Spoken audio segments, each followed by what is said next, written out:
Nicolas Cage.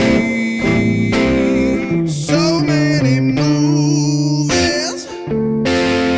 Sometimes there's rage and sometimes there's boobies. Adam Harvin and an unsuspecting guest. And you gonna watch what's coming up next.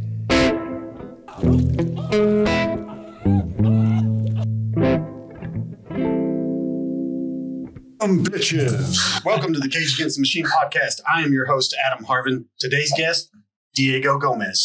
Hello, everybody. Happy to be here. All right. First podcast since I moved to Arkansas. good old Fort Smith. So you're from California? Yeah, I'm from Orange County. Orange County. Nice. I was born in Garden Grove, like 5 minutes away from Are you old Disneyland. enough to have seen Orange County? The TV show? No, the movie. There's a movie. There's a movie with Jack Black called Orange County. It's pretty classic. I guess I have to, because I never heard of it. Really? That's Yeah. nuts. Dude, you I should. know there was a show called The OC. Yeah, that's so. My brother went to school with one of the dudes that's on that show. He went to Lake Hamilton in Hot Springs, I guess, and then moved out there or something. But all those rich kids have lake houses in Hot Springs. Yeah, I was not one of those. Yeah. And then, so today we're going to be watching the 2017 TVMA. It's didn't even get a real movie rating. Is it made for TV? Yeah, made for TV action crime thriller, Vengeance, a love story, starring, of course, Nick Cage. We'll give you a countdown, but before that, a word from our sponsors. One day I caught a cab and the driver said to me, "Today you're my first customer and maybe my last." I got off the seaside. The fisherman said, "Today I didn't catch a thing. This summer's not going to be a good season." On the way home, a young woman called out to me and she said, "Nobody wants to date me. Again, I'm going to bed alone again." Everyone's having really bad luck, but I'm having good luck. Sorry. Pachinko Wasanko. All right, and we are back. And, hang on, let me get it moved over here. Yeah. Oh, shit. Heat advisory. You gotta Yeah, it's hot outside. get an ice pack or something. It's hot as shit outside. I found that out today. I work outside. I saw you had the boxing equipment. Yeah. That's cool, man. I used to train at a boxing gym. 5, 4, 3, 2, 1. And fucked up. All right. It sounds all right already. What boxing gym did you train at? Out there in California? Or? Yeah, it's in Huntington Beach. Oh, called really? A1 Boxing. In Tito Ortiz's territory? Yeah. I He never saw says him there. I he's- saw He's borderline retarded. I'm not looking forward to CTE. I'm sure he's got more than I do, but he says the dumbest shit. The other day he said he wanted to outlive his kids. And he's like in the freaking Huntington Beach fucking on like the board of the city or whatever. Dude, I saw Tony Ferguson at an MMA class once. Oh, no shit. And I was freaking out. I was like, oh, He's this guy's slick. going to think I'm the enemy or Yeah, something. he's slick. So here in Fort Smith, we have Brian Foster has a gym here. Is that the So- one by the airport? No, so he has Family Combat Fitness over here. It was off Wheeler. Now it's on some side street between Wheeler and Towson. But he hasn't been in the UFC in quite a while, but he has wins over some big names Really? in the 170 class. I think that's the one I walked in the other day to ask him about prices and stuff. But Oh, really? yeah, this big dude. I'm like, phew. Yeah, I went there let's see, before I started doing comedy, I decided I wanted to go do gi for a little bit. Because I'd done MMA for like 15 years, but I'd never trained in gi. So I was like, well, I'm going to go do a little bit of gi and in the mornings. Yeah. I did it for about a year and a half, and I ended up messing myself. I tore my ACL, my knee, tore my labrum in my shoulder. I was like, all right, I got to quit doing that. Dude, I just saw what the title of the book that this is based off. Oh, that's awesome when they're based off a book. It's not, I don't think it's a word we can say on YouTube, but We're in for. We've said horrible shit on here. Whether it's a treat or not, I don't know, but it's going to be a show for sure. Nick Cage busting caps. All headshots too. Let's see what he does with the. He's Call of Duty maxing right now. 360 no scope. Surprisingly well shot for a TV movie. What was he got? Look at that. That's a James Bond showing him through the bullet hole. So this movie is shot in Niagara Falls. So that's the NFPD there. Hey. Whoa, he's the bad Mexican in every movie. The Mexican gang member is now a cop. The old switcheroo. He stole that job too. Freaking. He's got a redneck accent. Somebody has a joke about that. It's me, dude. Is it you? Ever since I moved here. I was like, I heard a joke about that the other day. Ever since I moved to here, Mexicans with Southern accent, like I'll be at the Greek restaurant I work at. Yeah. They walk in, they're like, I'll have an original gyro. And I'm like, bro, you're not supposed to talk like that. It's hilarious. Oh, you want to go over here to China City? Uh-huh. And the Asian waitresses will like poke their head in the freaking kitchen and like yell shit in Spanish, and you're like, "What the fuck?" Asian lady speaking Spanish back there. Oh, ora. Whoa! Come on! Like, you hear them bust out a pollo anaranjado. You're like, what the fuck? Yeah, this tongue work is crazy. It's actually pretty damn impressive. Yeah, that's cinematography. Oh, this is high quality, made for TV. This is like a big studio made it and couldn't get into a theater, so then a TV was He's like, all not right, phased by getting this shot. He took that like a fucking champ. Yeah, he's like, let me use this arm I just got shot in. That's what drives me nuts. He's Tony Ferguson. Yeah, he just took it like nothing. That's what was Cowboy Oliveira like? I think it was Oliveira had Cowboy Cerrone. No, there's Cowboy Oliveira, the Brazilian dude, had like a fucking grenade go off around him. What? Yeah, I think he's back fighting now, but he got injured by a grenade one time. Dang. So, how do you even beat that guy? Yeah, how do you? I mean, he's getting beat now, but you can't even scare him. You're definitely not gonna scare him. So, one of the dudes at the bar. Oh, that's one of our categories. Yeah, well, yeah. One of the extras at the bar has a Nick Cage tattoo in real life. And he's an extra in the movie. Oh, man. This music. Oh. Nick Cage's hair is way too dark. That should be on the damn game. He does stupid shit with his hair sometimes. This seems a little late for low-rise jeans. Yeah, I perform at bars all the time. I've never seen a lady just start dancing at the jukebox. You usually want to tell them to stop if they do. If it's a lady that does that, you're like, please. It's like, lady, this isn't a country music video. You can stop. Oh, there's the second one. Who will he fall in love with?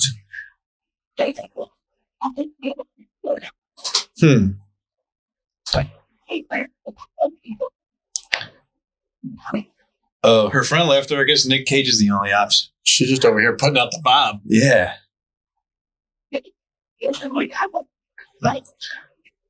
That is the dumbest shit I've ever heard. No, okay, it wasn't true, but it was still stupid as shit. Her boyfriend is going over the falls in a barrel. Oh my god! And he left the barrel in her car, so she's got to leave. Dude, this is the biggest red flag I've ever seen. Yeah, You're a cop. You should know better. You got the detective brain. This is a setup. Her fucking boyfriend and his friends are in the parking lot going to fuck you up. She mentioned another man. She's dancing at a bar by herself. It's like, you gotta think about this, dude. Nick. I thought that was happening to me at a hole in the wall bar here in Fort Smith. We were shopping around open mics at one point, and we were just doing random open mics at different bars in town. We went to like the worst part of town and the worst bar. I think I was there earlier. Yeah, dude, this one's shady. But there was this Asian chick, like this Filipino chick, and I thought she was there with Sam and EJ because she was sitting down with them when I came up. And he's Filipino, so if she's there with anybody. Yeah, but I was like, she's here with one of them because she's like acting like she knows them and shit. But then I go up there to do my set and nobody's paying attention. And I'm just like, well, you know what? I do this all the time. I can handle nobody listening. I'm just going to do my set. But then she comes up there and puts her arm around me mid-set and goes, oh, no. Nobody's laughing. I was just like, I know. She's like, we should go out. We should leave. And I was just like, I'm in the middle of something right now. You want to leave? And she's like, yeah, let's go out in the parking lot. I was like, no. Not in this neighborhood. Yeah, that's crazy. I'm going to take me out there and get stabbed and rolled or run my pockets. Also, she's dressed too clean for this bar. I think she said she was a teacher. Oh, you're a good listener. I would not want her to be my kid's teacher. He's a psychopath. Fuck. She's gaslighting him already. Dude, get out of there, Nick. That is... Trust Jesus, dude. Just... Come on. That's classic bipolar.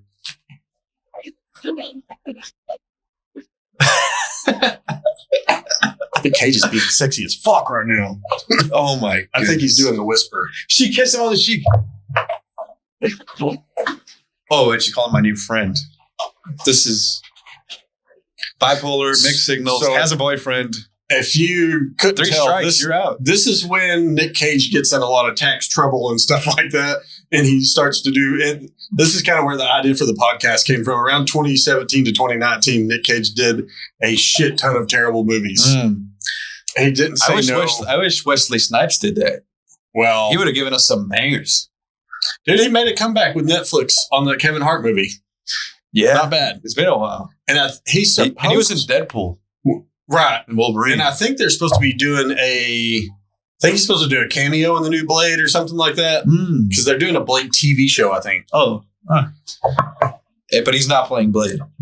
I don't know how they're going to do it. I heard he might be doing a cameo in it or something. I think it's that dude from Twisted Metal. I think I heard is going to be Blade. Anthony Mackie or whatever. Oh, that's the Falcon. Yeah. Yeah. Oh, yeah. Wow. I think it might be him that's going to be the new Blade. Whoa. Fireworks on 4th of July. Never really hung out on roofs. My grandma has a house that you can do that on. We did it we never hung out up there. We went out there and was like, oh shit, we could die if we fall. We've always rented, so we've never owned our roofs. Yeah. So just to be safe, we're like, let's stay on the ground. Just to install them. Oh shit. She's on the table. At least it's not that high up. I think all these chicks are on Molly. They'll start dancing everywhere. Why would...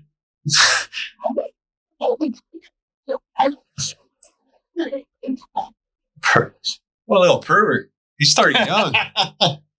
This guy is dancing on the table.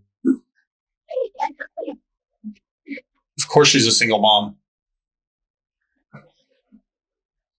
Oh, wait. Is this a different girl? I hate it when they do that. Yeah, this is another... How are you drunk and dancing on a table and you're going to yell at your kid for sitting on a roof? I think what happens is in some of these shitty movies is like they want a certain type of girl to be the main, like the lead. And then, so they audition all these chicks. And they couldn't settle on one of them. So let's get all 3. They pick one and then give all the rest of them that went for that role other spots in the movie. And then you can't tell anybody apart. Yeah, she looks exactly... No, that is the girl from the bar. Her. Yeah, okay. Well, I think she's got some nip showing. Under the shirt for those on the 4th of July. This is the freedom that our founding fathers fought for. To yell at your kids dancing on a table. Yeah. George Washington would be proud. Your mom's got her cheeks out and her nips. And she's going to lecture you? Don't let her do that. Come on. Stand up for yourself. You ate 2 slices of that cake. Is that the dad of the pervert? Boy, she was flirting with Nick Cage pretty hard. Yeah. I don't know if that's the... Yeah, you that's might her be boyfriend right. that survived the barrels. Right, yeah.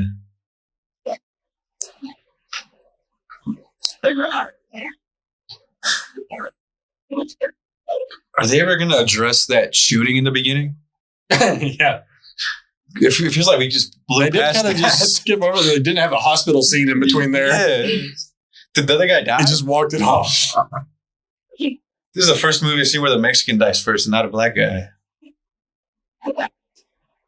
Oh, there he is. Spoke too soon. A firework, take him out.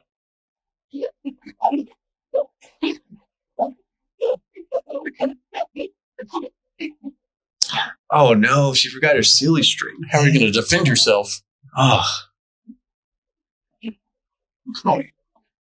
Wow, what a mother. She has spare silly string in her purse. Noise. You don't carry silly string everywhere you go? She'll yell Just at you make an drunk. entrance. I'm going to do that on open mic. Just come out and I'm going to yell at you drunk. they'd be so but pissed. I'll have some silly string for you. Hey, I love all these stickers. How you pissed got. would they be at Village Inn if we just like open your set with silly string, double fisted? Just landing the toddlers' pancakes. Oh, dude. Was there very many comics there?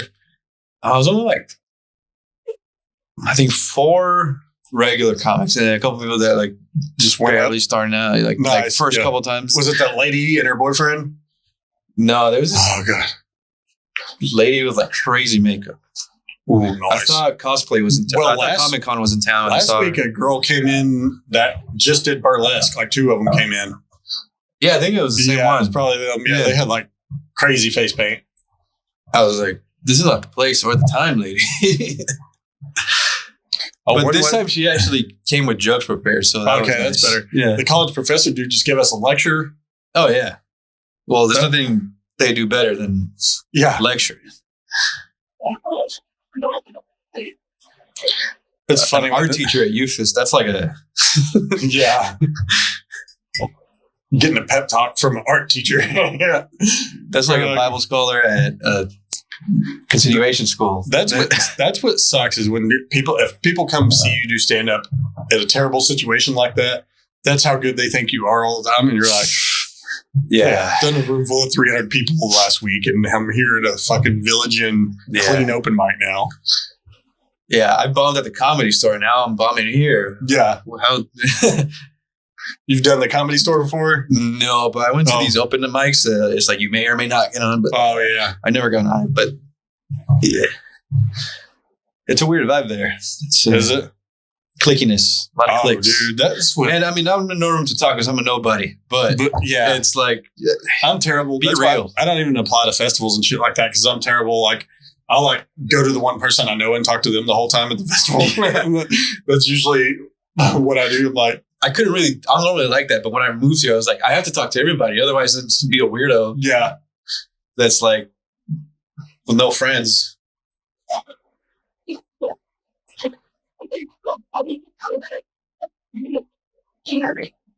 This seems like a bad Why, I choice. was going to say, why are we cutting through the woods?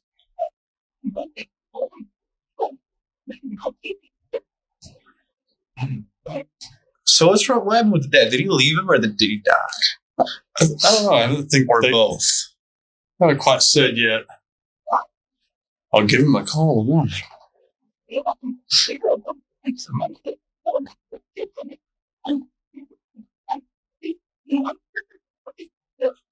This is a really long scene of just them walking through the woods. Yeah, get to the point.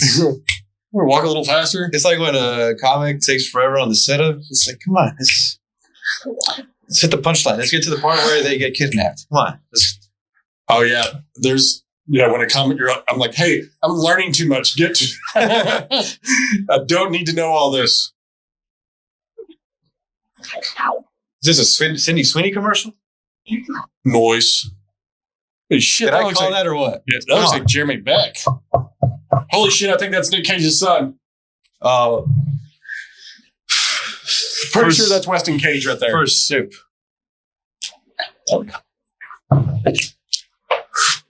So he is in I'm pretty sure that's him. He's in a punk metal band. Maybe not. Might be a false alarm. We'll Google that later. But he's in a punk metal band called Arch Anubis. Nick Cage's son. Oh. But he is in a couple. There's a Rage Against the Machine cover band where Oh, really? the singer impersonates Nicolas Cage. Really? And it's also called Cage Against the Machine. Nice. It was the first thing that popped up when I Googled this. I've seen an article called Cage Against the Machine or something too before. Did I call that? There's a titty. It seemed unintentional. You cut through the Now, at wrong. one point, does Nicolas Cage come here and...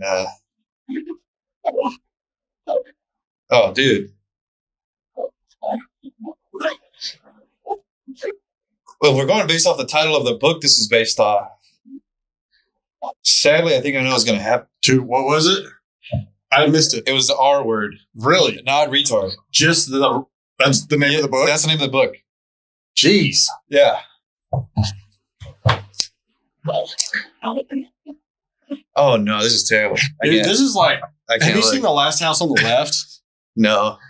It has probably one Wait, of you mean, is that a movie or Your Neighborhood? It's a movie, Oh, yeah. So there's a movie called The Last House on the Left, and it's just like it's real similar to this, but it's so long and uncomfortable. And then there's one in Sons of Anarchy that's like that too. But Last House on the Left is one of the worst ones. Oh, no. And then there's a movie called I Spit on Your Grave that is just a terrible. Dude, this got to be hard for the actors. One of my friends, when I was doing theater, he had to film a scene like this, but he was the one. Is it James Franco? No. I'm not at that level. That's what he's got in trouble for. Yeah. Doing a little bit too much practicing in the classes he's teaching in the acting classes. Yeah. No, my friend, he played the guy that was doing. And afterward, he was just so drained, dude. He was such a bad. And Sons of Anarchy is Henry Rollins. That's messed up, man. Motivational speaker and no. Oh my goodness. I was really hoping Nicolas Cage would come in and save stop her. it. If there was ever a time.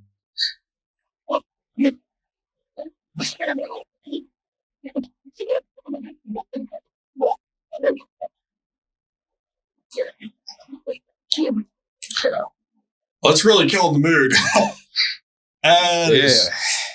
Why I hate it when they drag that shit out. All right, we know what happened. I just killed at the Village Inn, and now I gotta watch. This is I like to ambush my childhood. Ambush my friends with making them watch terrible, terrible things. Wait, so she dead? I think that might be the worst. We can't think of another one like that that's happened here on the podcast. What a way to welcome me to sports. Yeah, I know we're gonna have a real hard R. Oh man, I'm sure it's happened. I just can't recall any of them, but that was definitely probably the worst one. Oh yeah.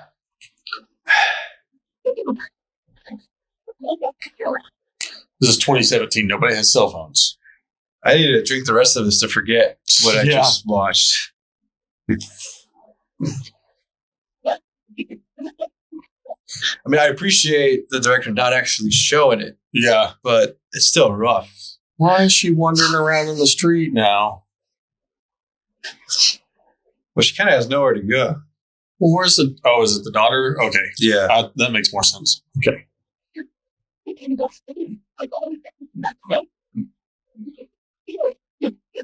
Called in. What were you there for? Just happened to be Nick Cage that was wandering down this road.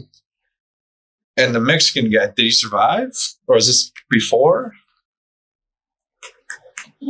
Oh, he's going to see the girl that hit on him.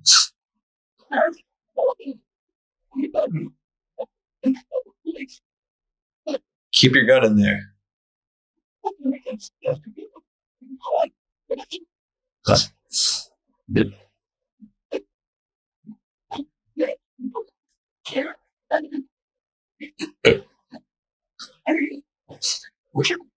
So I know you.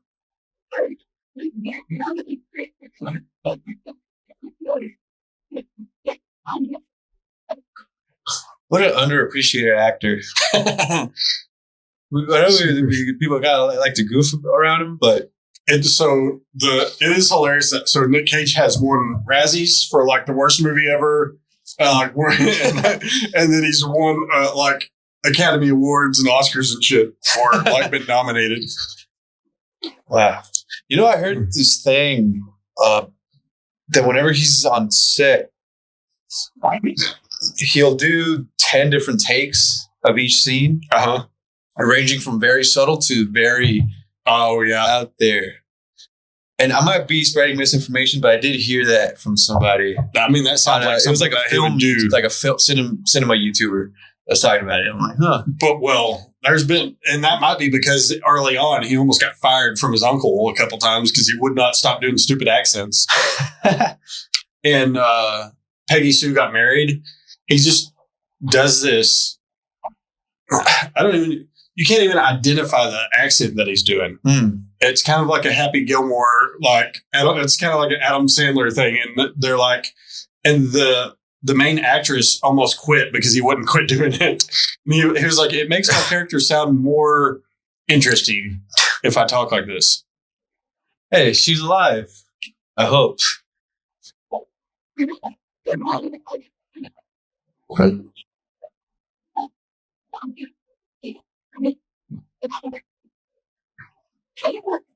Wow. Gotta be watch being hysterical in a hospital like that. They'll put your ass down. Yeah, they'll give you a shot of something. They morphined her. Give her some fentanyl. Oh man. Did she have a sling on just a second ago? I think so.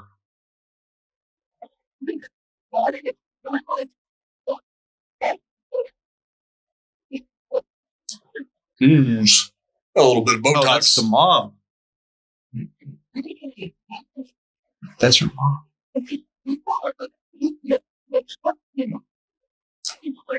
We put the same sling you had on 10 minutes ago. It's the same sling you were wearing.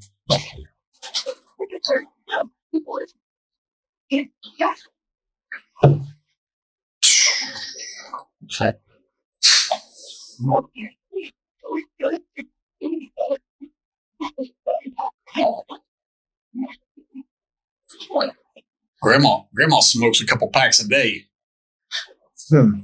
Yeah, she's out like this. It's gonna be okay, sweetie. Yeah. I gotta go home. Fox News is on. I don't want to miss Hannity.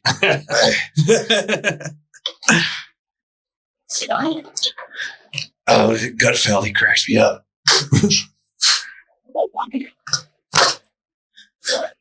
Oh, there's my allergies. I missed them. It's been a while. Uh-oh. Whoa. Boy, they're just letting people wander around. Whoa, Nicolas Cage is cheeked up. These guys are all wiped out. Everybody else is awake in the house. That's the. You know what? Have you seen that South Park episode where Cartman has that he gets the alarm system on the house, and then he pays a dude to break in to test the alarm system, and he calls them. I've never done a deep dive in South Park. I've watched episodes Really? here and there, and I like it, but I just haven't Dude, binged it. You know. He pays a dude to break in to test the alarm system. And the dude, he's like, "Go upstairs. My mom's upstairs." And the alarm company calls, and he's like, "Are you okay?" And he's like, "No, I'm not okay. The alarm went off. There's a guy attacking my mom upstairs." And he goes, "All right, the police are on the way." And he's like, "Tell him to stop and get some cigarettes and Gatorade. He's gonna be pretty wiped out when he's done." Oh man. You know what? I appreciate that they're taking this seriously. It's not. They didn't just. Oh, that happened. Let's move on. This happened pretty fast. They caught the guys immediately. But it's like the seriousness of it is, it's at the forefront. Yeah.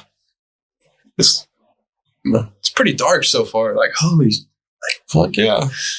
But you know what? Cinematography is actually. Okay, that might not be his son, but he looks a lot like him.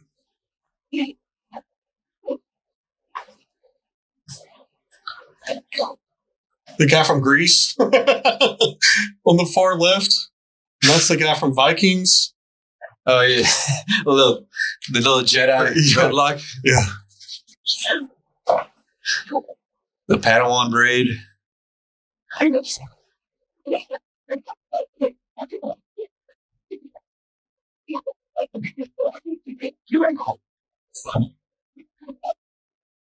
think I live next to the guy in the middle. I don't think you're supposed to put 3 of the suspects in the lineup with 3 other guys. Yeah, like a they're supposed to put 50% chance of getting it right. It was a dark room. Like it is hilarious when they make them say stuff. That was him for sure. Yeah, I'm pretty sure she nailed it. That would suck to be in a lineup and then be like, yeah, that's him. And you're like, what? How many times do you think that happens? People get falsely. I know it's happened. Have you seen that documentary about shit? It happened. There was this Mexican dude that got arrested and he was about to get put away for murder. And he just happened to look like the dude that did the murder. And he was like, I was at a Dodgers game with my daughter. And good alibi? He was. Yeah. And they were like, they found footage of him there because they were filming. Larry David was there filming. And they found him like in Larry David's like extra, like in the background and stuff. They're filming the Curb yeah. And he was in the background? Yeah, you could see him like sitting down in the seat and walking. He walked past him with his daughter at one point. What? Yeah, but that basically helped him get off was that. But they were like straight up arrested the wrong dude. Wow, that's insane. And he didn't have like the ticket stubs? He had the I don't know if he had the ticket stubs, but I think they were saying that was just the stubs would like you could disprove that you bought the tickets and didn't use them or something. Bruh. Because even after they found him on the video, they were like, well, you had time to make it back home and do the murder. And then they were like, they ended up using like his cell phone. They were like, he was pinging off towers that weren't even close at the same time. Was he on like death row or something? He was like in court for it, like about to get charged with murder. Yeah, the ones that make it to death row are the rough ones. Oh, yeah, the ones that do like 20 years. Right. And then they find out after they died that, the dude that like went on Rogan and then like a month later cut someone's head off and then tried to... Wait, what? Yeah. So that guy... Have I not heard about the guy that's always on the Innocence Project, bringing people that like served, like were wrongfully convicted. He brought a dude that was like, he was actually convicted, but he had like a crazy long sentence and they ended up getting him off on time served. I think it was that guy. So like a month after he was on Rogan, he like chopped someone's head off and had it in there, his like refrigerator, and then tried to, like, he knew there were cameras in the hallway. He tried to wear like a woman's wig and walk out wearing a blonde wig. Oh my. This is clearly a big black dude in the wall. I heard of this guy in prison that his wife swapped clothes with him. Oh yeah. And he had a wig and just like that guy. Yeah. Or I don't know if that's a guy, but anyway. Oh look, priest. No, they're not.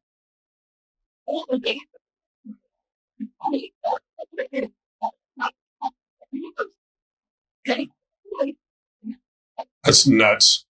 Priest is just like comforting the mother of the rapist. As a Christian myself, this guy's spitting absolute heresy right now. God is not a vending machine. Or you. Ooh. If I pray, he'll help me. It does happen. It's supposed to happen. Ooh. But sometimes think life is hard. I think he's doing some foreshadowing here. Oh.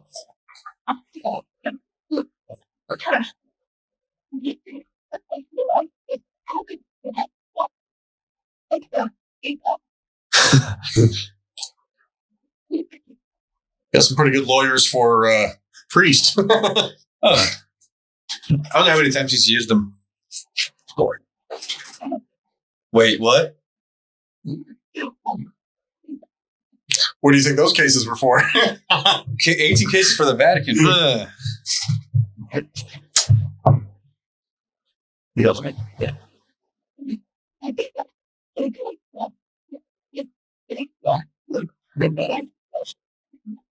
Bad for business is an understatement. Yeah.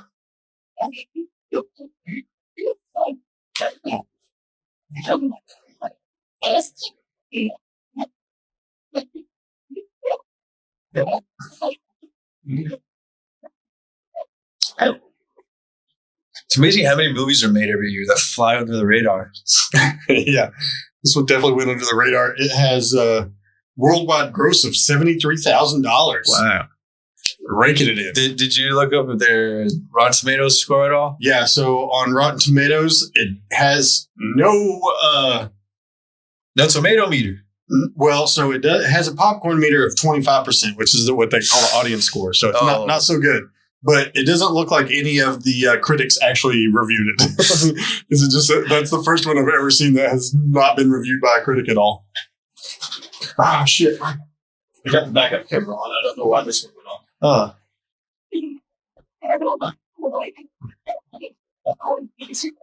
Interesting. Did it just now? Did you do it?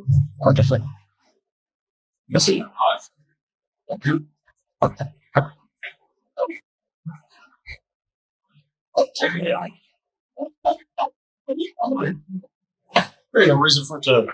Nice. It must have got hot or something. I don't know why it went off. It's that heat advisory. That's why I run the backup camera, though. Nice.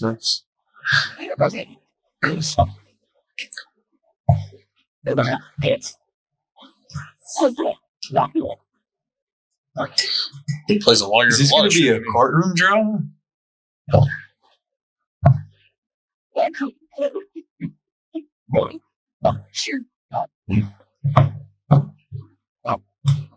Were all those guys supposed to be brothers? Yeah. How does you have the Hope Diamond in your head? How does some backwoods lady have that much money? I worked 30 years to pay it off. Let them rot in jail.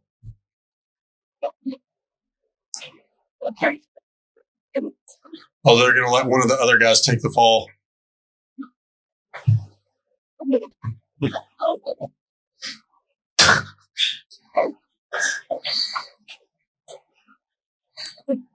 What? So it does have an IMDb rating of 5.2, so it broke the Okay. Oh. broke the 5.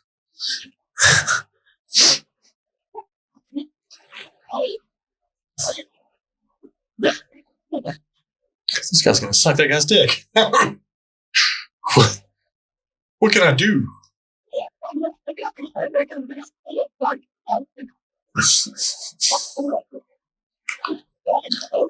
I already hate this guy.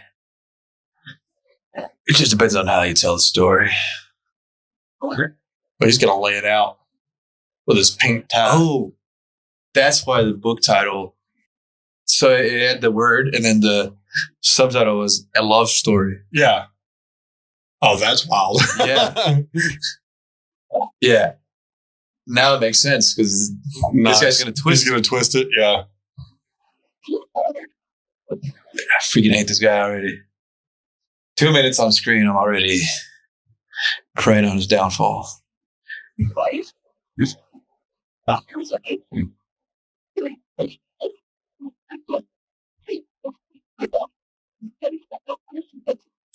Still curious what that shootout in the beginning was. It had to be. I think we're seeing the end at the beginning or something like that. So Christopher Nolan. Yeah. Just like my jokes. Yeah. There's a movie called Crash that's like that, where it starts at the ending. Oh, the Mementos. Yeah, kind of like Memento. But I think Crash drives you nuts because it's 4 storylines that end up merging at the end. It's just like 4 completely different storylines, the whole movie that have nothing to do with each other. And then at the end, the last like 10 minutes, you find out they all do. You're like, oh. I like movies that play around with time like that. Like Dunkirk. Have you seen that one? Yeah, I think I've seen Dunkirk. But there's like 3 different storylines that they end at the same time, but they start covering them. So different time periods. Coppola no, it's not a Coppola one. It's Bringing Out the Dead. As a Nick Cage movie that's like that. It's got Ving Rhames and John Goodman in it, but it keeps flipping back and forth, and it's hard to keep up with on what's going on. But that one is that's a really famous director. I don't think it's Francis Ford Coppola, though. Uh-oh.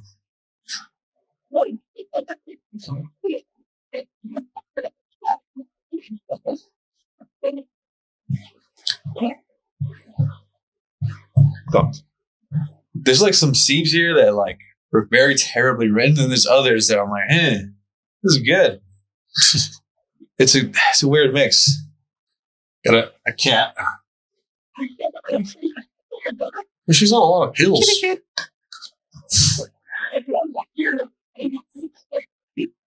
wonder how many oxys she's on.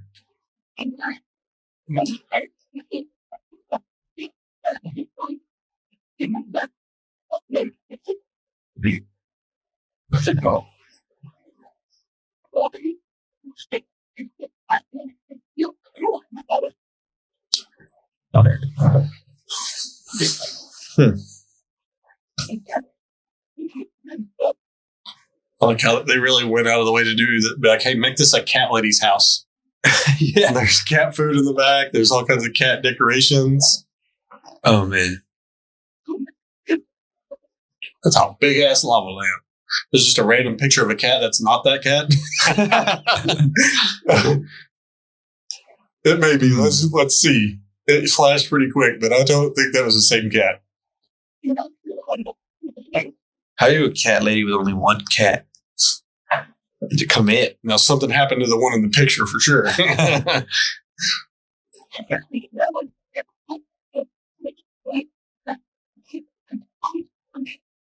Wait, did this happen in the hospital? No, this is nightmare. It's just a nightmare. It's weird that they made it in the hospital, though. Yeah.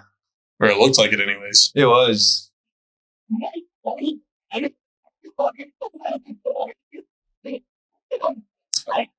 She gone.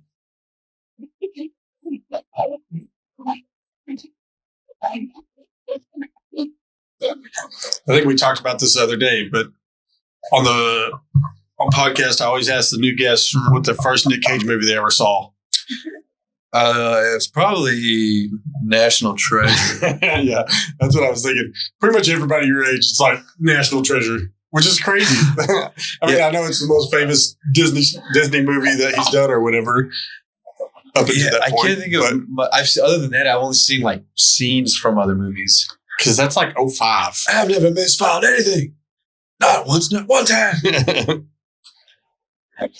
He is a meme. I saw this picture from like a protest. I think my girlfriend might have taken it, but it was they were holding up a sign that said "National Treasure," but Nicolas Cage steals the Epstein files. Yeah, that's what I said on January 6th when everybody stormed the Capitol. I was like, did anybody get the keys to Area 51? Like, we still doing this? We still rushing to Area 51? They put that documentary on Netflix the other day. Not too long ago about them trying to storm Area 51. All those people, and not one of them thought to get Hillary's emails. Yeah. Oh, we have those. So, so when Anthony Weiner got arrested for all the sending the dick pics and all that stuff, and then all the on brand, apparently he had been using his wife, Uma Abedin's computer or something like that. So they got a lot of Hillary's emails from her computer because she's works for Hillary. Whoa! And then they had John Podesta's emails. They definitely have his, which. There's they bullying her. There's some shady shit in there. Because her mom was abused. Is that what just happened? Yeah, that's kind of fucked up. Yeah. But that's Niagara Falls for you. Yeah. That's why I chose to move to Fort Smith. Yeah.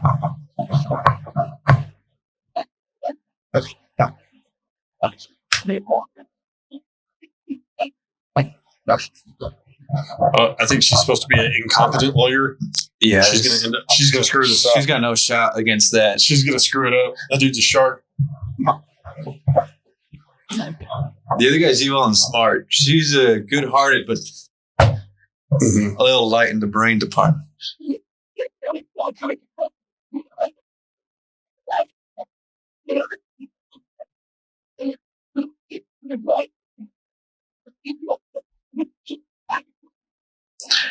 Yo, your daughter, you're worried about what she's going to wear to court? Come on. Priorities, lady. Go watch Fox News and smoke in the house.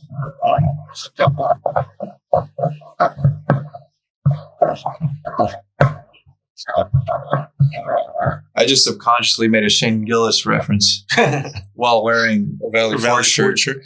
Dude, I worked in car dealerships and motorcycle dealerships for like 10 years. I would love to be a writer on Valley Forge. I have so many I have so many stories, dude. Like customer interactions that are just nuts.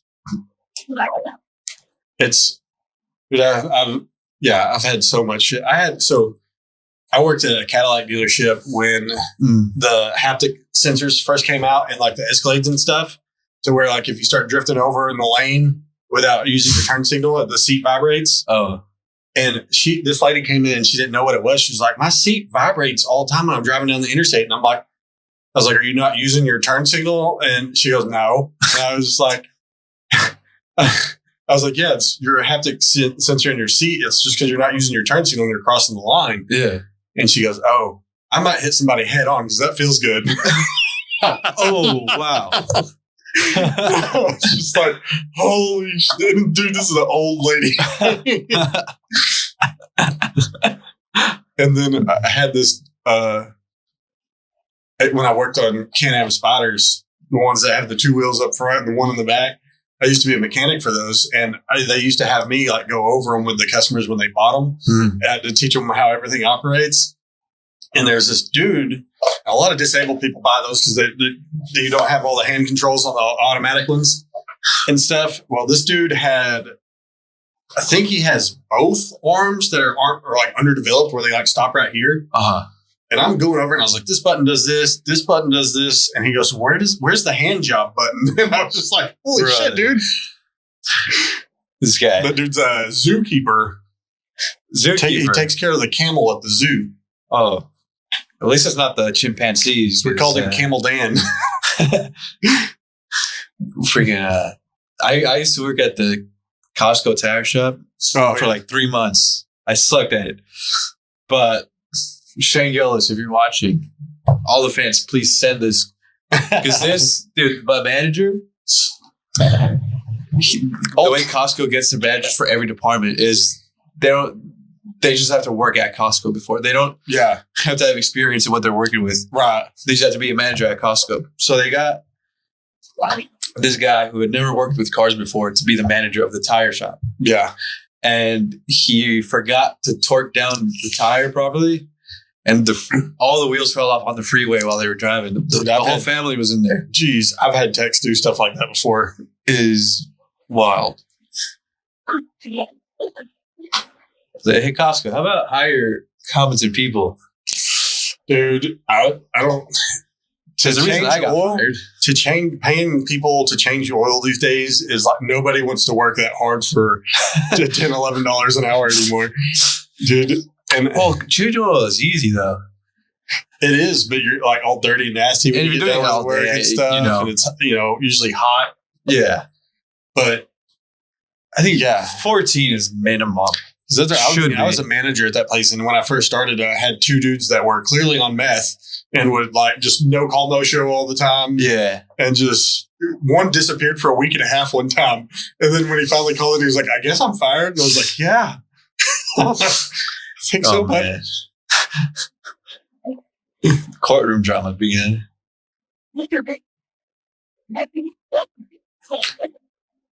But I was like, yeah, you have to end up paying like $15, $16 an hour to get someone who's not doing drugs at work.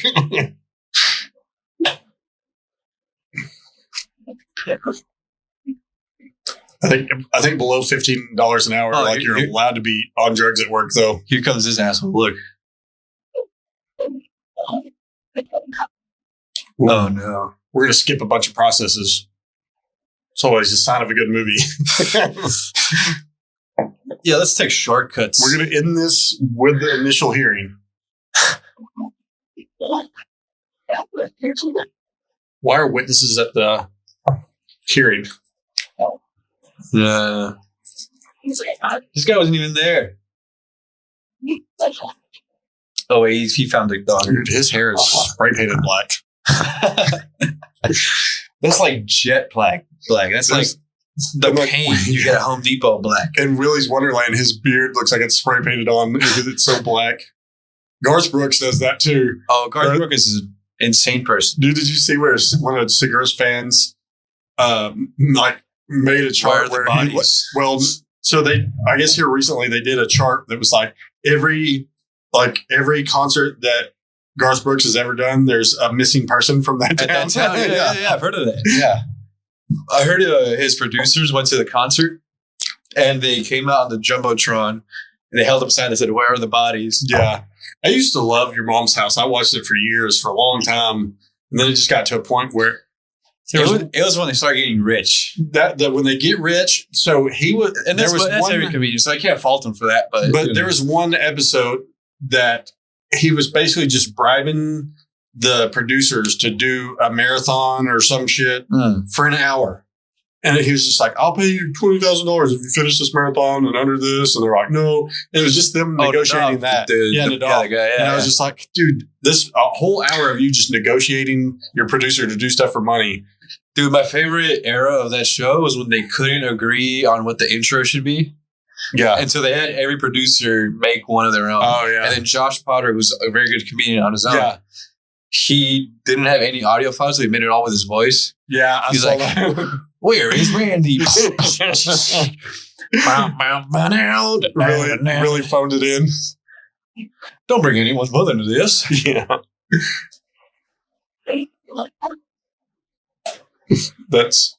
Josh Potter's hilarious.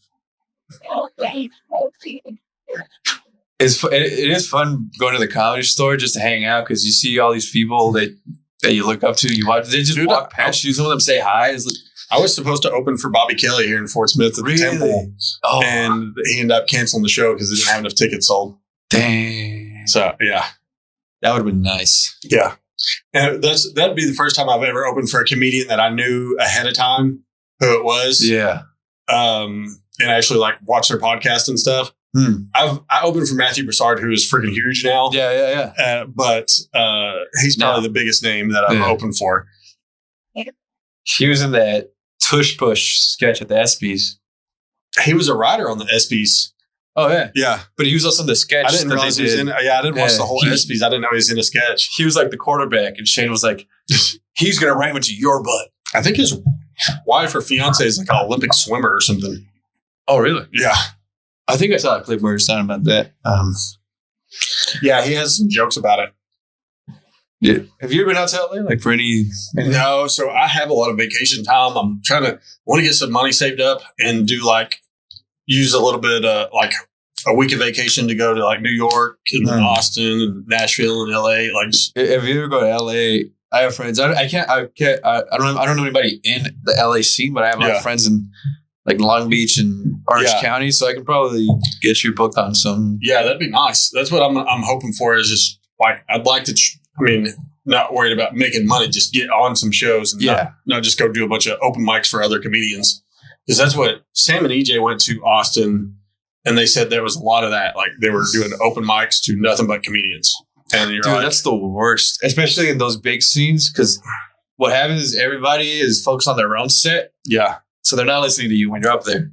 And then they get up there with a set they worked so hard on, and nobody's listening to that either. And so it was all for nothing. Like in Cleveland wasn't too bad. There was like, but it was a little bit weird. Like once I went to like the first open mic and did good, and they started paying attention. It was like, oh, okay.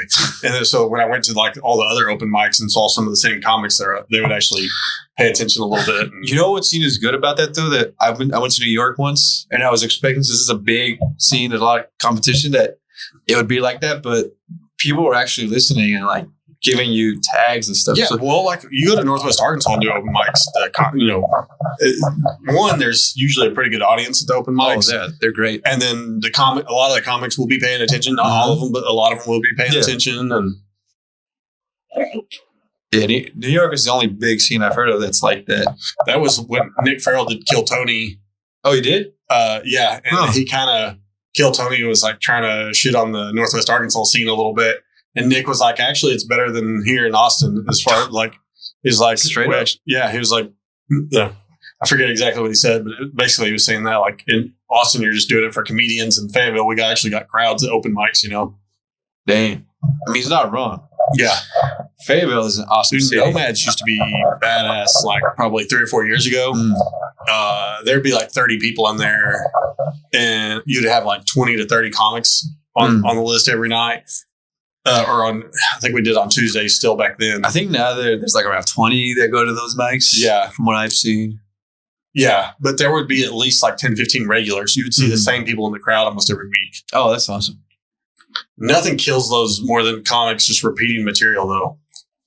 That's what if they come and hear you do the same 5 minutes every week, they probably won't come back. Well, that's what it sucks. Yeah, I'm okay.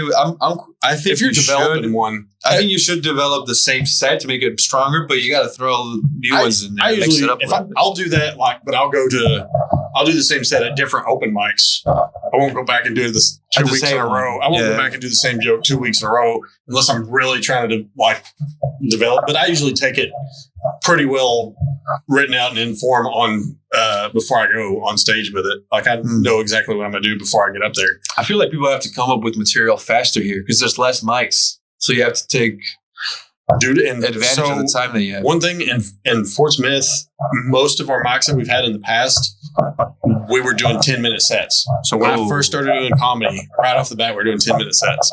And a lot of times when we were doing them at Harry's, that's rough when you're new, but eventually you're like, hey, a lot of times we would do like go through everybody on the list and then we'd take a break, start over again. Yeah, we just forgot. Apparently they just lost. Yeah, they just lost a case. Yeah. He killed him. But yeah, we would do like 15, 20 minutes at open mics in Fort Smith when I first started, which I mean, I didn't really have the material, but it forced me to write it, write it quick. I heard there was one at the Masonic Lodge. Yeah, that was one before. That was the last one we had before this one. It was creepy. Yeah, I bet. All those Egyptian gods looking at you. Yeah, it's nuts. There's swastikas down there. Really? On the walls, yeah. Like decorative swastikas. You know how all those ancient like Eastern religions that they had the swastika, but for them as a symbol of peace? The Hinduism and stuff, yeah. Do you think they look at the Nazi one, they're like, we were on that before it was cool. Oh, they are, yeah, for sure. Like it's a band. Yeah, I like the swastikas before they were famous. Dude. Yeah. Yeah, some of those Hindu people will just be like, nope, it's ours. We're still rocking. Them and the Tesla truck guys now. Jeff Dye has a joke about that. He's like, he goes, someone vandalized your car. And he's like, oh, no, that's mine. All the Tesla trucks getting swastikas. Oh, he's what is this look? Well, he kind of has like a scary clown face going on. He's barely said anything this whole movie. Do you have Mitt Romney where his hair dye's running? I just realized for a lead actor, he's been in the screen for a total of like maybe 5 minutes. Dude, a lot of these lower budget movies, you can tell Nick Cage was only on set for like a day or two. Yeah, okay. That makes sense. He came and left and was some of these low budget shitty ones. Kill Chain's like that. He's on the cover of the movie. It says starring Nick Cage. He's in the movie for like 5-10 minutes of total. It's just he's at the very beginning of the movie and the very end, and there's like 45 minutes in the middle that he's just not in. Oh, you really screwed it up in there. Get out.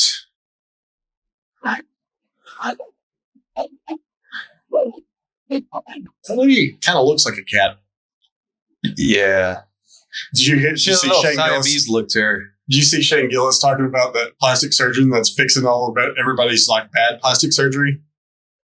No. It was a clip on Matt and Shane's secret podcast. And he was talking, it's like covering up a bad tattoo. Well, kind of, but they were talking about Kris Kardashian or whatever her name is, Kris Jenner now. And then apparently Khloe. Maybe Kardashian again after. Yeah, well, I guess, I don't know. Are they still married? I guess they're not married anymore. I don't know. I think she's still Kris Jenner. But what's the redheaded chick from Mean Girls? I don't.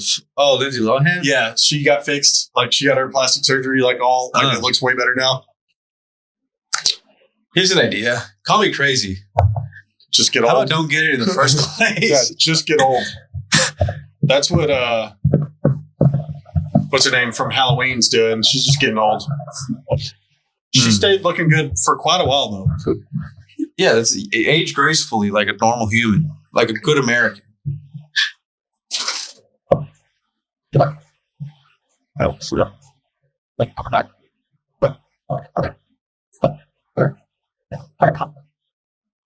So they have basically done this storyline twice. Good. Well, they're remakes too. So the one with, they did the Kevin Bacon version of, I don't think it's Death Wish. They do a Kevin Bacon one where he just goes John Wick on people. And this is way before John Wick. And it's called Brave. There's a movie called Brave, and it's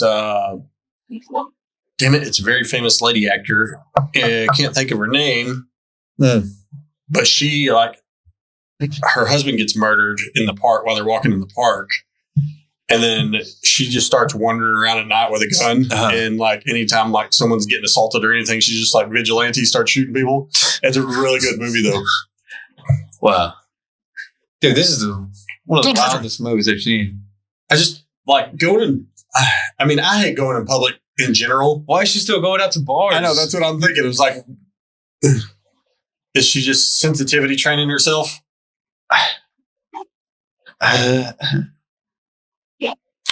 Is she going to do the vengeance and Nick Cage is just going to be a supporting role? Ooh. I love that video of the... I feel like the guy could have stopped beforehand. Yeah. Have you seen the Volvo salesman doing the demonstration of the auto braking and getting plowed? They're at a dealership and he's like, look, it won't hit me. And then just goes, boom. Oh, no. There was a new TV show that I started watching just because it was about cars. But it was like she was a CEO of like a big electric car company. Whoa. I was following you. Nicolas Cage. What a shit and clutch again. But I think this was a real thing with Tesla for a little bit, but they were like, our cars don't recognize black people, so it was just hitting them at crosswalks. Oh. Like there was something wrong with the camera and it wouldn't pick them up. Grok, man. That's insane. Tesla can detect horses and carriages, but it can't detect a brother. I think that might be why Tesla uses cameras, but the other electric cars, a lot of them use radar and stuff. And I think there was an issue for a little bit where it wasn't detecting black people correctly. Wow. For somebody from South Africa, you'd think you'd be good at that. Yeah. There was Zach and Miko always talks about how, like, one reason there's not, like, they don't put real dark black people in movies because they're so difficult to light. And if you light the black person correctly, then the white person's going to be off or, like, washed out. And I think that's why you see a lot of, like, light-skinned black people in movies and stuff now, because that's... Wow. That's actually kind of... apparently, like, a really bad lighting problem. Wow. One of my cousins is a makeup artist in Hollywood, and he mastered the art of doing makeup for darker skin. Yeah. So, like, he does a lot like SZA. Don't you get a lot darker?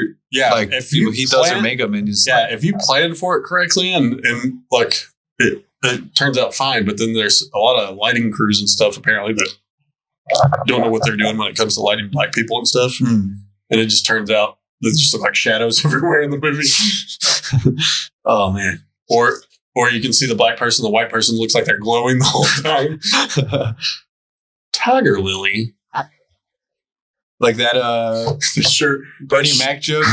That shirt says pizza, but it reminds me of Billy Madison, the risotto. Those are Z's. You know that Bernie Mac joke? He's like, if I pull my thing out, this whole room get dark. Oh, yeah. I'm scared of you. Yeah, I'm scared of you, mother. So that gets played up so good, but it like to be like this crazy thing that happened on stage or whatever. But if you watch the full thing, like from start to finish, because Martin Lawrence is the host. I just watched it yesterday, actually. Did you really? Yeah. So Martin Lawrence is the host in my memory. because Bernie Mac follows the big country black dude, right? Yeah. And he doesn't have like a great set, and then Bernie Mac comes out and does that. But it's not like it's really glorified when you hear comics talk about it. Yeah. And when you actually watch it, you're like, I mean, it was cool. But it was a crowd that just watched the comic bomb before. It was crazy, you know. Because the comics before that dude didn't do bad. They weren't. No, the crazy one is Bill Burr and Philly. And he said that haunted him because they, like, everywhere he went on tour after that was antagonizing him, trying to get him to do the same thing. So he was like, it blew him up and made him even more famous than he was or whatever at the time. But he said, it sucked because the rest of the tour, everybody was like, every city was trying to antagonize him into doing it. But as far as like the difficulty of performing for a crowd you know is against you, like I don't think there's a better example than that. I mean, I get that a lot just from the way I look, but and I'm an asshole, so to boot. So, are you not that popular on the north side? Well, in like Northwest Arkansas, I mean, there's definitely people that won't book me. Just I don't know why, but yeah, I mean, that's the thing is I talk about some crazy stuff on stage, but I never offend anybody. Like nobody ever complains about me. I brush up against those subjects, but I don't take it too far. Yeah, I never. I usually stick to just talking about my own life, but if sometimes politics actually does get involved in my life, so I have to like the whole immigration stuff that's been going on. So I kind of stuff is happening. I kind of did something about like on the riff. I did a riff show and they were talking about it. I think what I pulled out of the bucket was something about ice or something like that. Oh, and I was like, I feel for these people because I'm freaking, quarter Hispanic, but my family didn't have to cross the border to get here. The border crossed them. It was like my family was in New Mexico, and then the border just kind of moved. Yeah, they were basically in Mexico. Dude, even parts of Oklahoma were Mexico. Yeah, the other day, my friend, we were joking about this in the chat, and he texted me the ICE hotline. Oh shit! And he's like, "Dude, do you do what you know is right?" And then I told him I'm going to call them and snitch on other minorities to protect my Mexican people. Yeah. I was like, I heard some Chechens robbed the Hank's furniture and sold it to the Yakuza. Have you ever seen The Amazing Racist, the Ari Shaffir YouTube videos from a long time ago? Dude, the one where he drops off the Mexicans. He goes to Home Depot, picks a load up in the truck, and takes them to ICE or takes them to DHS or whatever. But I think Ari Shaffir admitted later on that he was like, hey, that wasn't actually ICE that he took them to. Like, he didn't really fucking do it. It was either that or they were in on it. But yeah, then and one where he's the fucking student driver dude, and there's an Asian person in there, and he's like, how could you even see to drive? When he starts trying to tape their eyelids open. The Amazing Racist is a wild premise for a show. I'd probably do great on it, but it's no. The worst thing I'll do is I'll make like the Indian music to annoy my girlfriend. But dude, there's so much ill will because I used to be a stunt rider, and there's so much. My old YouTube channel of all my stunt riding and stuff, I just had like Indian dudes following me. Yeah. From all my stunt riding and shit. And because a lot of their videos are just them doing wheelies and crazy shit on motorcycles over there. Come to India. Yeah.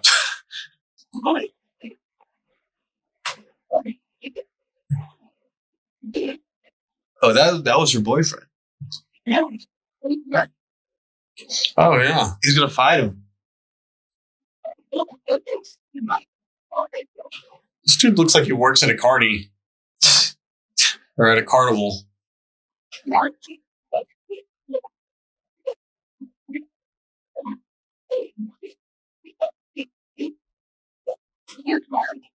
Is it a real fight, or are they just doing a fake? I thought they were going to fight each other. I think he's watching a boxing match. How do you feel about Canelo versus Crawford? That'll be cool. I don't. It's too big for him. Yeah, I haven't paid attention to a whole lot of that stuff. I got real into when all the heavyweights were like, it looked like everybody's going to fight each other, and then when Joshua lost, you're just like, fuck. And then he lost twice, right? So Anthony Joshua lost to Ruiz, to Andy Ruiz. That was the first one. Then he beat him, but then I think he's lost again here not too long ago. He lost to Usyk. Usyk, yeah. And then to he's British, but he has a French name. Was it? No, not Ngannou. He didn't lose to Ngannou, did he? That's Tyson Fury. Yeah, Tyson Fury. Yeah. See, that just threw a wrench and all that shit. Like, yeah, that was. Outside of that, there was. I mean, I love Usyk. I love watching his interviews when he tries to speak English. Yeah. Tyson Fury is freaking nuts. I'm very feel. Yeah. So why is he everywhere? This guy. So there's a boxer here in Fort Smith. His name is JD Chapman. He was 19-0 heavyweight. He's like 6'8", probably like 280 pounds. And I've trained when he was starting to transition to MMA for a little bit. And I was like, all right, I'll have a heavyweight to go work out with. I'm going to go train with this dude. I wouldn't want to box him with her. He's good at boxing for sure. But he was 19-0, and what is it?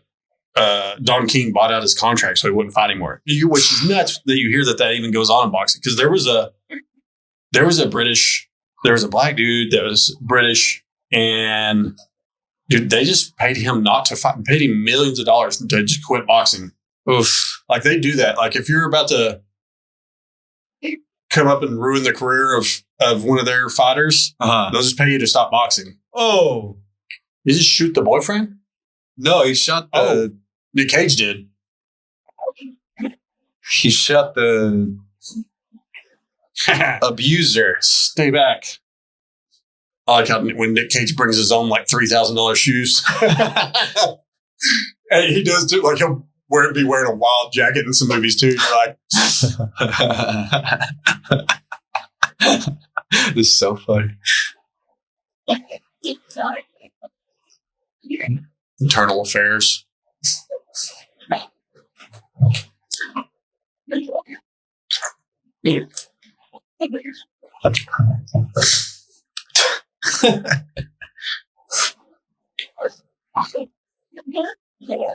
feel like I've seen that guy before.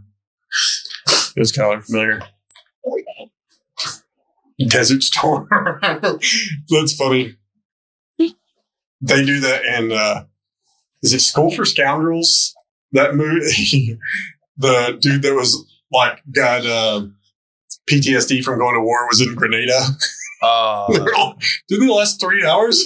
I was like, that's gotta be the worst place to live in after you've been at war. Be a vet from Grenada, or honestly, anyway, any place called Fort. Oh yeah, Fort something. I'm back.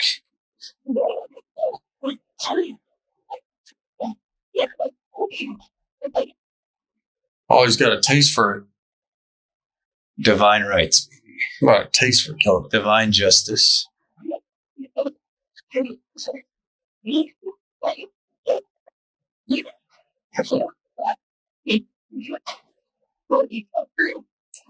Based.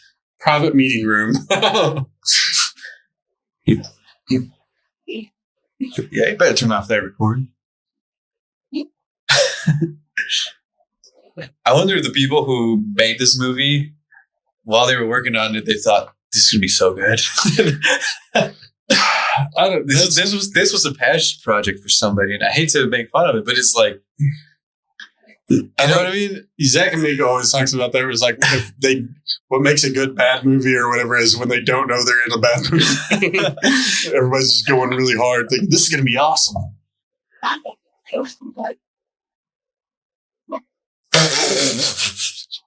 Speedy's my middle name.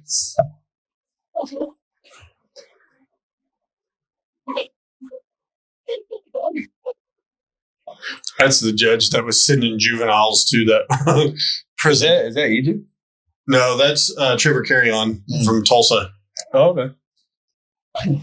That one was I'm racist then. Yeah. I thought he looked just like EJ.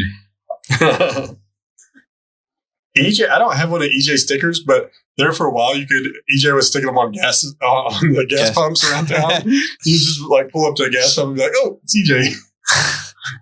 Yeah, those are mine. So that one's mine, and then that's the podcast one. But I sell those at shows. Chub Hub.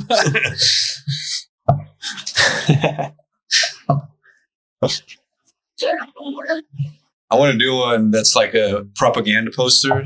Oh yeah, of my face. It says Infidel Castro. That's what.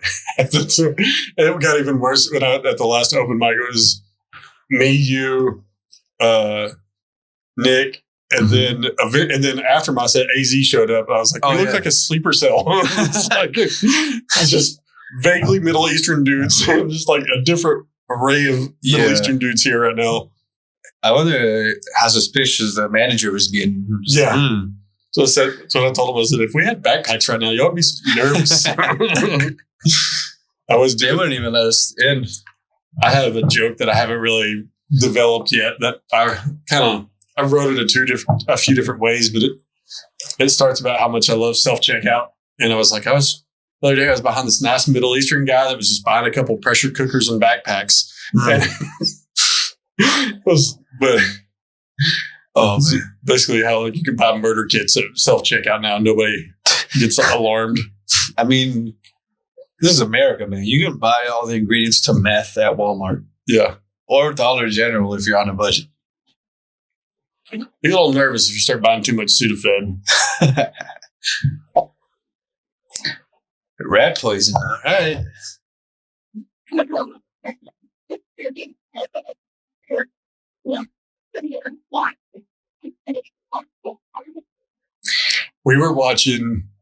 Me and my wife were watching one of those true crime TV shows. And you know how they do the terrible reenactors, like the reenactments? Like how they do the reenactments on the crime shows. We were watching this one, and there was like actually a good actor in there. And he stood out like a sore thumb because everybody else sucked real bad. And it was just it was hilarious. You're like, that dude is awesome. Way too good for this. He's way too good for this. It's like if you put Denzel Washington in a Darmander video. Yeah. It's like if Mark Norman did an open mic in Fort Smith. You know? No. There's been a couple times where some like bigger names like go. Mark Norman did Club 509 in Fayetteville. Oh, nice. So he was doing. I heard somebody big is going there. They do Walmart has that Comedy Zone. Oh yeah, up there in Bentonville now.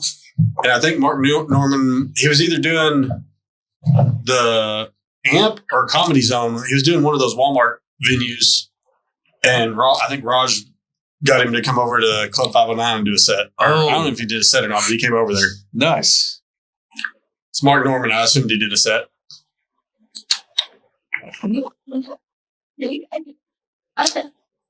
It is nice to see, like, he still bombs, like, and he'll put them up. I mean, too. That's a thing that every comic goes through, but once you get to a certain level, you don't really show it or talk about it. But it's just everybody goes through that all the time. It never stops. I don't think they get to the point when you're drawing your own crowd, it's like harder to bomb. That is true. Yeah. But I think some of those dudes are like they're killing, and then they get in front of a crowd that's not a fan of theirs or something. They're just ambushed them basically. But Big J gets that a lot.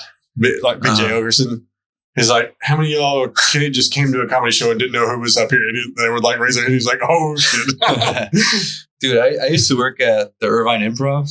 Oh really? I never performed there. The improv is so corporate. Yeah. They have their group of comics from LA that they open everywhere for them. But it was still cool to get to see like all the big names. Yeah. And I was the door guy just watching them. I mean, I've got a buddy that Roscoe he's just a door guy basically, or security guard at Bricktown in Tulsa. And he gets guest spots all the time just from being there, I guess. You know? So I think he got one with Adam Ray the other day. I think he got a guest spot on nice. Adam Ray show. Adam Ray used to go to this club in Huntington Beach a lot. The one that I started at before it closed down. But that club would get a lot of big names too, and it was a smaller one too. But I saw Greg Fitzsimmons there actually. Greg's done the Grove in Lowell. Oh, nice. That's the one where every once in a while I'll get to host there. And dude, he's a killer, man. But I love Greg Fitzsimmons. I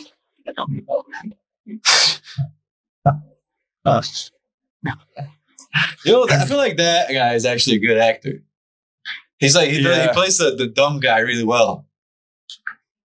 You know, have you heard that Andy Dick's been running around Fort Smith? I don't know if he still is, but there for like a month, Andy Dick was here in Fort Smith running around.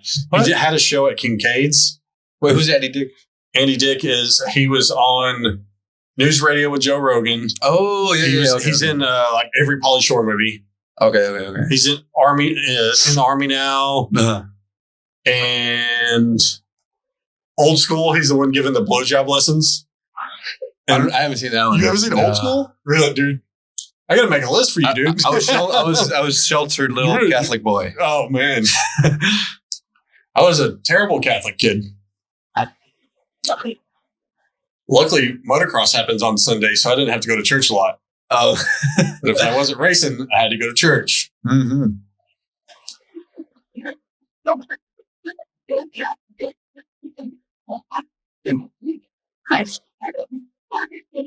know, when we lived in Hot Springs, the Catholic church was like all the way on the other side of town. Mm-hmm. And it took us like 30 minutes to get there. We're always late. Yeah, there's not too many around here. No, there's it's all like, dude, one of the last times I actually went to church, I think, so there's St. Boniface here in Fort Smith is the older, shittier Catholic church. That's a big one, right, in downtown? Well, no, that's Immaculate Conception. Yeah, Immaculate Conception is the bigger one. But there's an older one not too far from there that's, but my grandma goes to St. Boniface, usually the older, shittier one. Mm-hmm. But when I went there, last time I went with her and my mom, and so she has 17 kids. So there's usually a bunch of my aunts and uncles there and cousins and stuff too.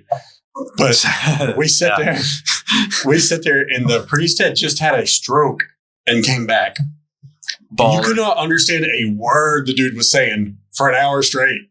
Oh, but it's still pretty bass. But there's a rhythm to it, know. So we're like, you can hear the rhythm of it, so you know what to like when he was what to do.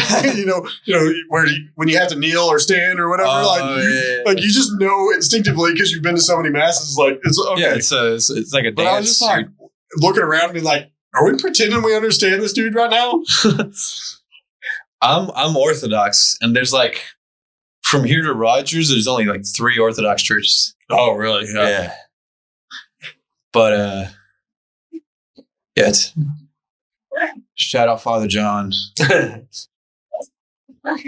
amazing human.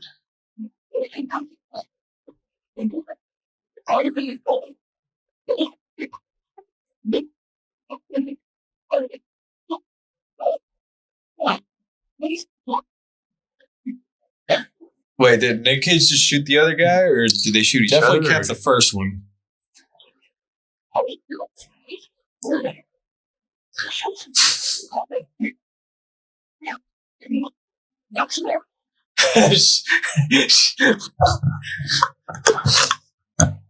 Oh yeah, they didn't tell her to do the reporter voice. Yeah, can you tell me? She still has her Valley Girl voice.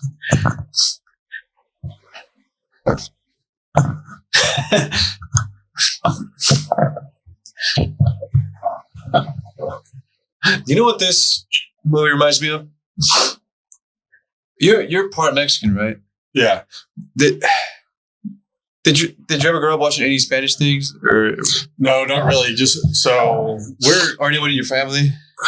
So my great grandma lived with my grandma, and she didn't speak English very well at all. But other than that, most of my aunts and uncles don't speak Spanish. It's just now some of my aunts like married Mexican dudes, so I would grow up hearing my grandma like talk to them in Spanish. But there's this show called La Rosa de Guadalupe. It's like a Catholic show. It comes out like when you see on the big channel. Yeah, it's about how like every episode is a different story, and like something bad happens, and then they pray to the Virgin Mary, and there's like a flower that appears out of nowhere. Nice. And then when they finally learn their lesson, they close their eyes and this wind hits them. Nice. That sounds like some shit my grandma would watch. This movie has the energy of that show. Nice. Where like something super terrible happens in the beginning, like unspeakable. And they show it just on TV. What is... she got Jim Morrison. Yeah, that's what I was trying to think of who the fuck that is.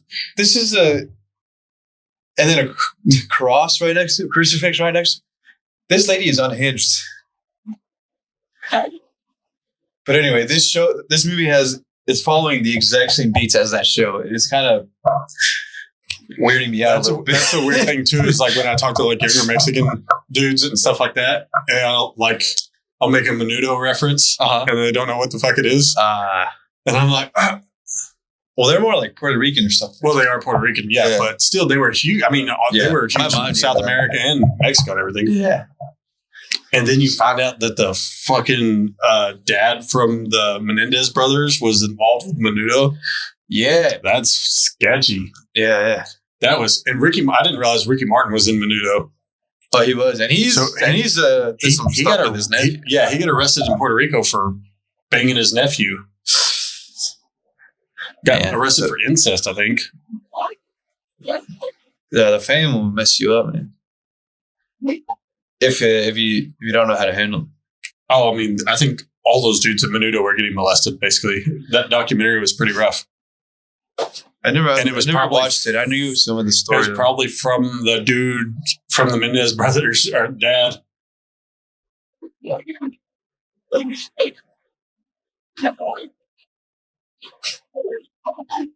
used to have a bearded dragon named Poncho. I think is that old Johnny Cash photo in the back? Black lights. There's no way he's got a black light in that room and there aren't any more spots. There's just that room should be covered in splatter. That's way too clean. Yeah, there's Johnny. No, that's James Dean, I think. Oh, maybe it is, yeah.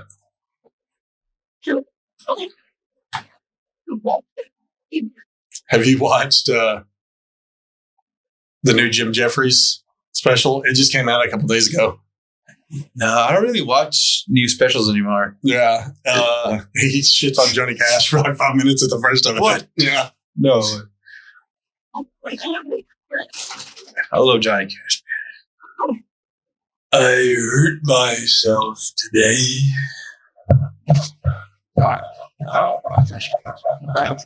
Yo, this guy's a creep. Boy, did you watch the Subway documentary, the one about Jared? No, have you heard about Tom Segura? Which one? Tom Segura. Oh, yeah. He did the commercial. Yeah, the commercials on Your Mom's House. Yeah. I watched that. I've heard that on Your Mom's House way before he did it on the late night Jimmy Kimmel. He did it on the other one. Colbert, yeah. The one that's getting canceled. Yeah, that one. Not by Twitter, but by the network. But now the lady was like basically using her children as bait for Jared. And she wasn't like telling the police or anything. She just did this for like years. What? And was just like collecting all the information. And then when she finally went to the cops, they were like, "Ma'am, this is highly illegal. You can't be doing this shit." She's just like recording him without his knowledge. She's like the Joker. Dude, can't make an omelet without breaking some eggs. Oh, she was trying to serve up her kids to him, basically. The things people do for money. Oh no. Nicolas Cage. Cage out of the darkness. Dude, this guy's like, he's got magical powers, dude. I like Nick Cage pouty face. We don't know anything about his character. Other than that one monologue where he felt like, if God exists, he called me to do this. Oh, yeah, when he was getting interrogated? Yeah, that's the only characterization building he's in. I think the priest had a little bit of foreshadowing when he said God sends a messenger. Oh, Nick Cage is the messenger. Not a very good message. There is something about. Do you watch the horror movies and stuff that are tied to like Catholic religion and shit? Dude, I actually love The Conjuring. Yeah, like so. Exorcist: The Beginnings. Like I love that one. Have you seen the? So I've only seen the first Exorcist. So The Exorcist: The Beginnings is like a prequel to The Exorcist. And it's about like they find a church in Ethiopia that was built upside down. Oh, and it's like it gets into a lot of the like angels and demons, and it's supposedly the first church built on Earth or something. But I just love the storyline to all that shit when it's And then they did another one here recently. I forget the name of it, but it had I can't watch them anymore because I live by myself. Near an old battlefield. So I can't. But The Conjuring 1 and 2 are amazing. Ooh, that guy pulled the trigger. He reached up and pulled the first Exorcist I've seen, and that one's really good too. That was PG. Yeah, because at the time they only had R and PG. Yeah. So if there was no sex in it, it was just PG. Yeah. Which is Noise, he got away with that one. Called it a suicide. Give him the old Clinton. Oh no.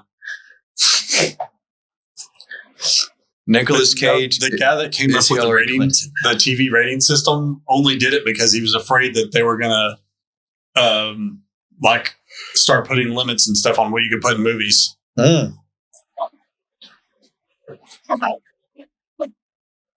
So I was working on a joke about like how whenever you do clean comedy shows, the first thing they usually tell you is like, you don't have to be super clean, just PG-13. I'm like, have you seen some PG-13? I was like, I have teenage daughters. I know what teenagers are up to. But yeah, dude, I was like, there's some pretty horrific PG-13 movies. Yeah. And I was like, also, like technically, if a woman you're can allowed get one F word in PG-13. One F word as long as it's not a verb. So you can't say I'm gonna go fuck something. Yeah. But you can go, oh fuck. Yeah. But so you get one fuck. Technically, a woman could be full nude on stage, but because it's art, that would be PG-13. So really? Yeah, so Titanic is PG-13. She's full nude, but because he's drawing her, it's allowed. Dudes can go nude, but they can't show their penis. Only butts. Yeah. Just funny dude butts. Every guy in movies has a funny shaped butt. When FX first came out, I forgot what show it was. It might have been Nip Tuck or something like that. It was just straight dude ass on regular television. You're just like, what the fuck is the craziest thing I watched when I was young was Jackass. Oh, yeah. And now that one was wild. They got away with showing some stuff on TV.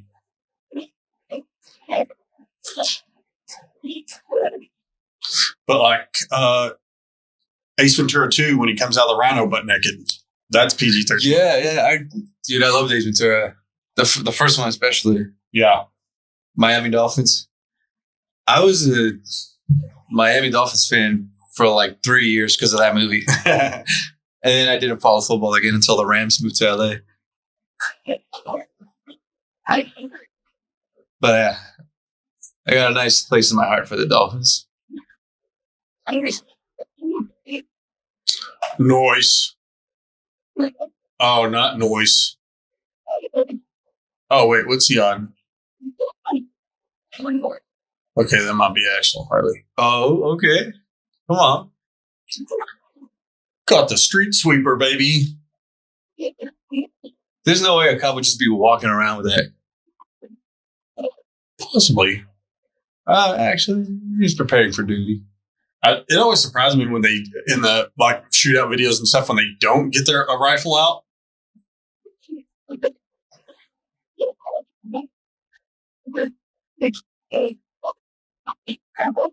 I still don't know what the shootout in the beginning was about. We haven't seen his partner since then either, though. Yeah. Oh, well, we saw him once, I think. But like that was honestly a really well shot scene. Yeah. I was like, I hope it would turn into something, but no, I guess not. They didn't have a budget for that kind of a script, I guess. Well, they had to look. They just had to. This is why AI is taking your jobs, writers. It's just kind of scary. Yeah, how do you mess up a story that's based on something else?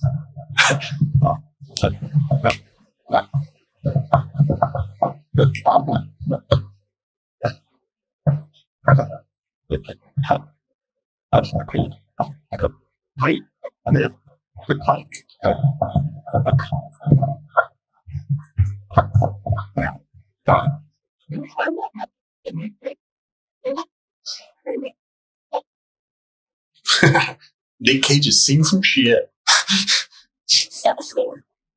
Probably on his trips to Japan.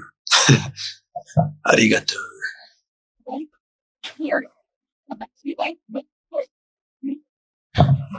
You got any sponsor stickers, Ryan? Mostly just South Park and other comedians and Nick Cage. Nice. I think I'm probably going to do some Adam Sandler and some Mortal Kombat stickers. I like that Shrek one. You know what? I forgot all about the Shrek one. I put the ones that are disturbing down here. I really don't like this one or the Nicolas Cage one. Oh. E.T.? Yeah, some of those are. Hey, Nicolas Cage is amazing. Yeah.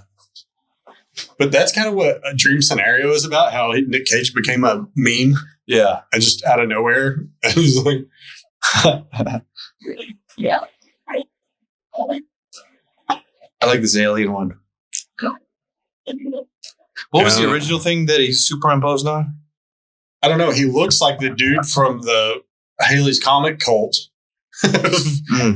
Those people castrated themselves. Like a handful of them castrated themselves. Is that the Heaven's Gate thing? Yeah. Yeah, okay.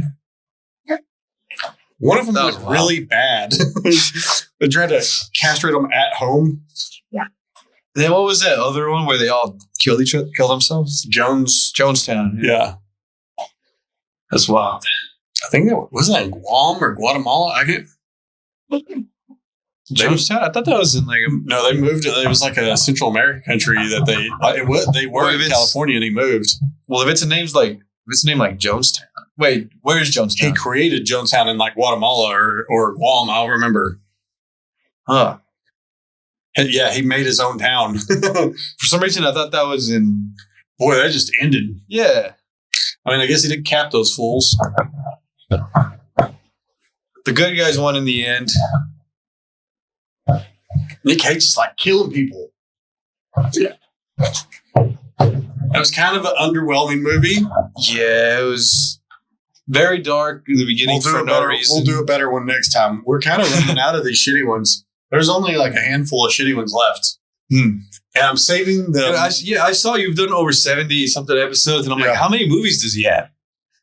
So I think right now he's at like 104 and counting. I think he's got, I don't even know why that's still playing.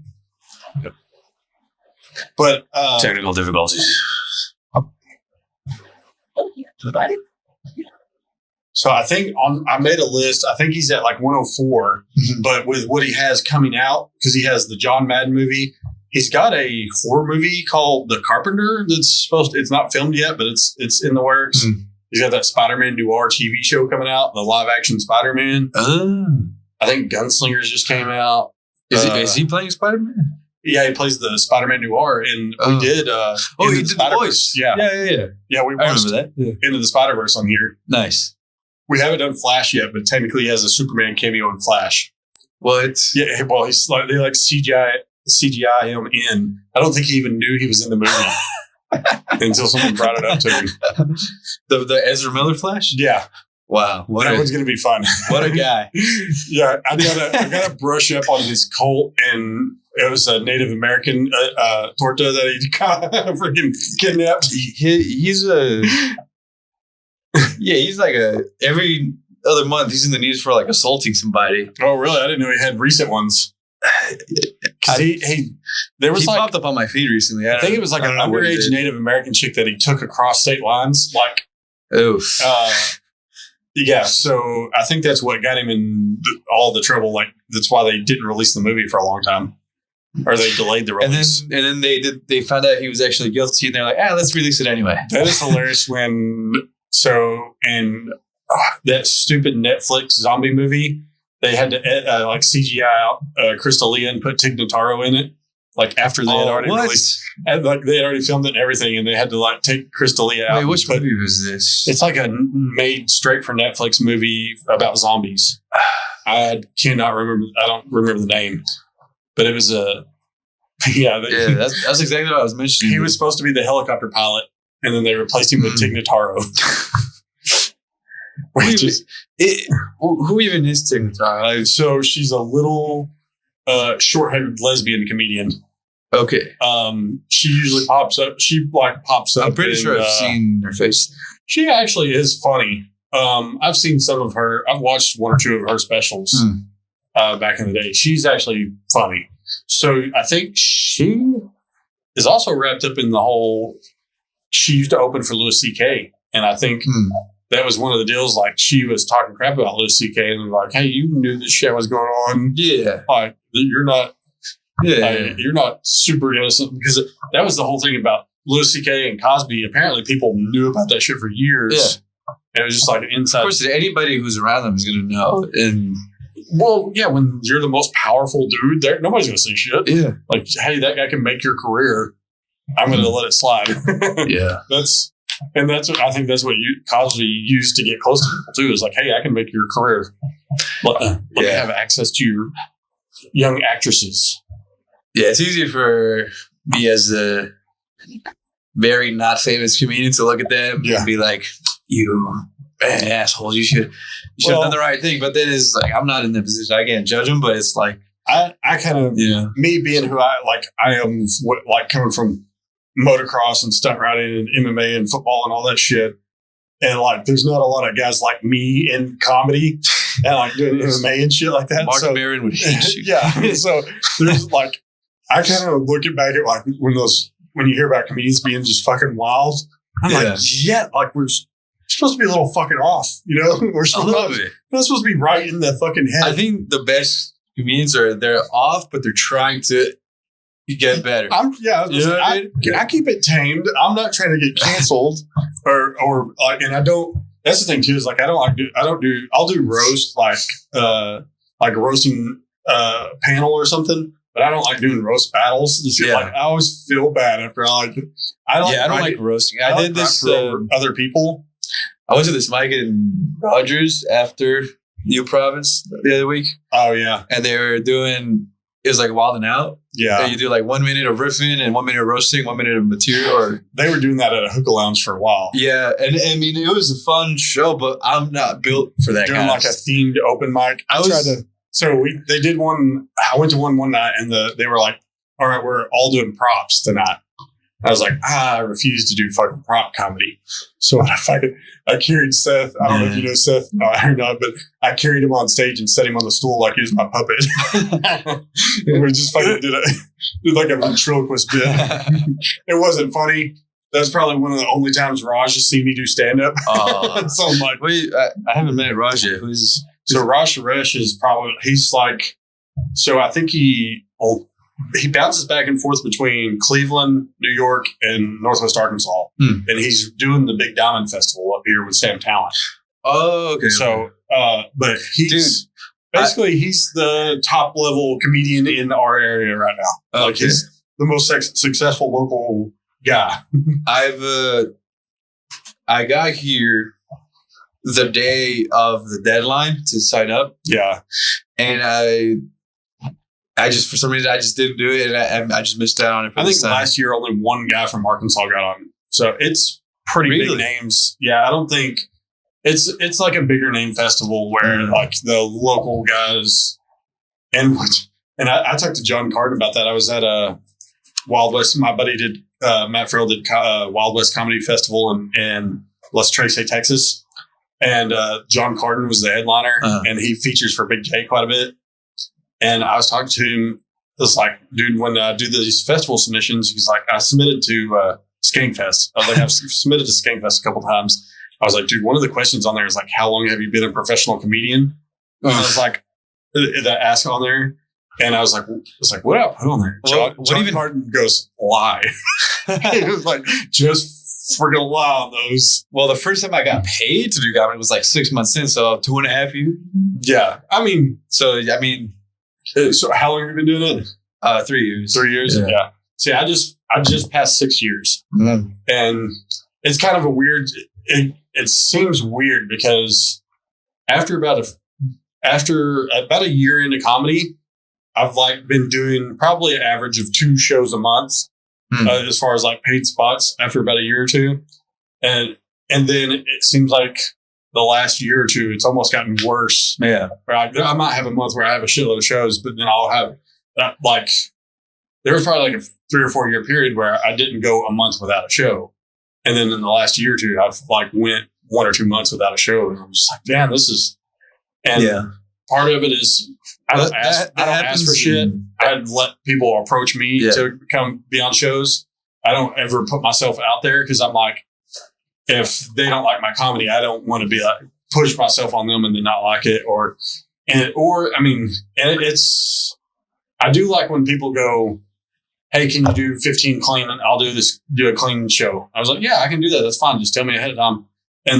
Or when they go, hey, this is a dirty show, fucking let loose. I'm like, fuck yeah, let's do that.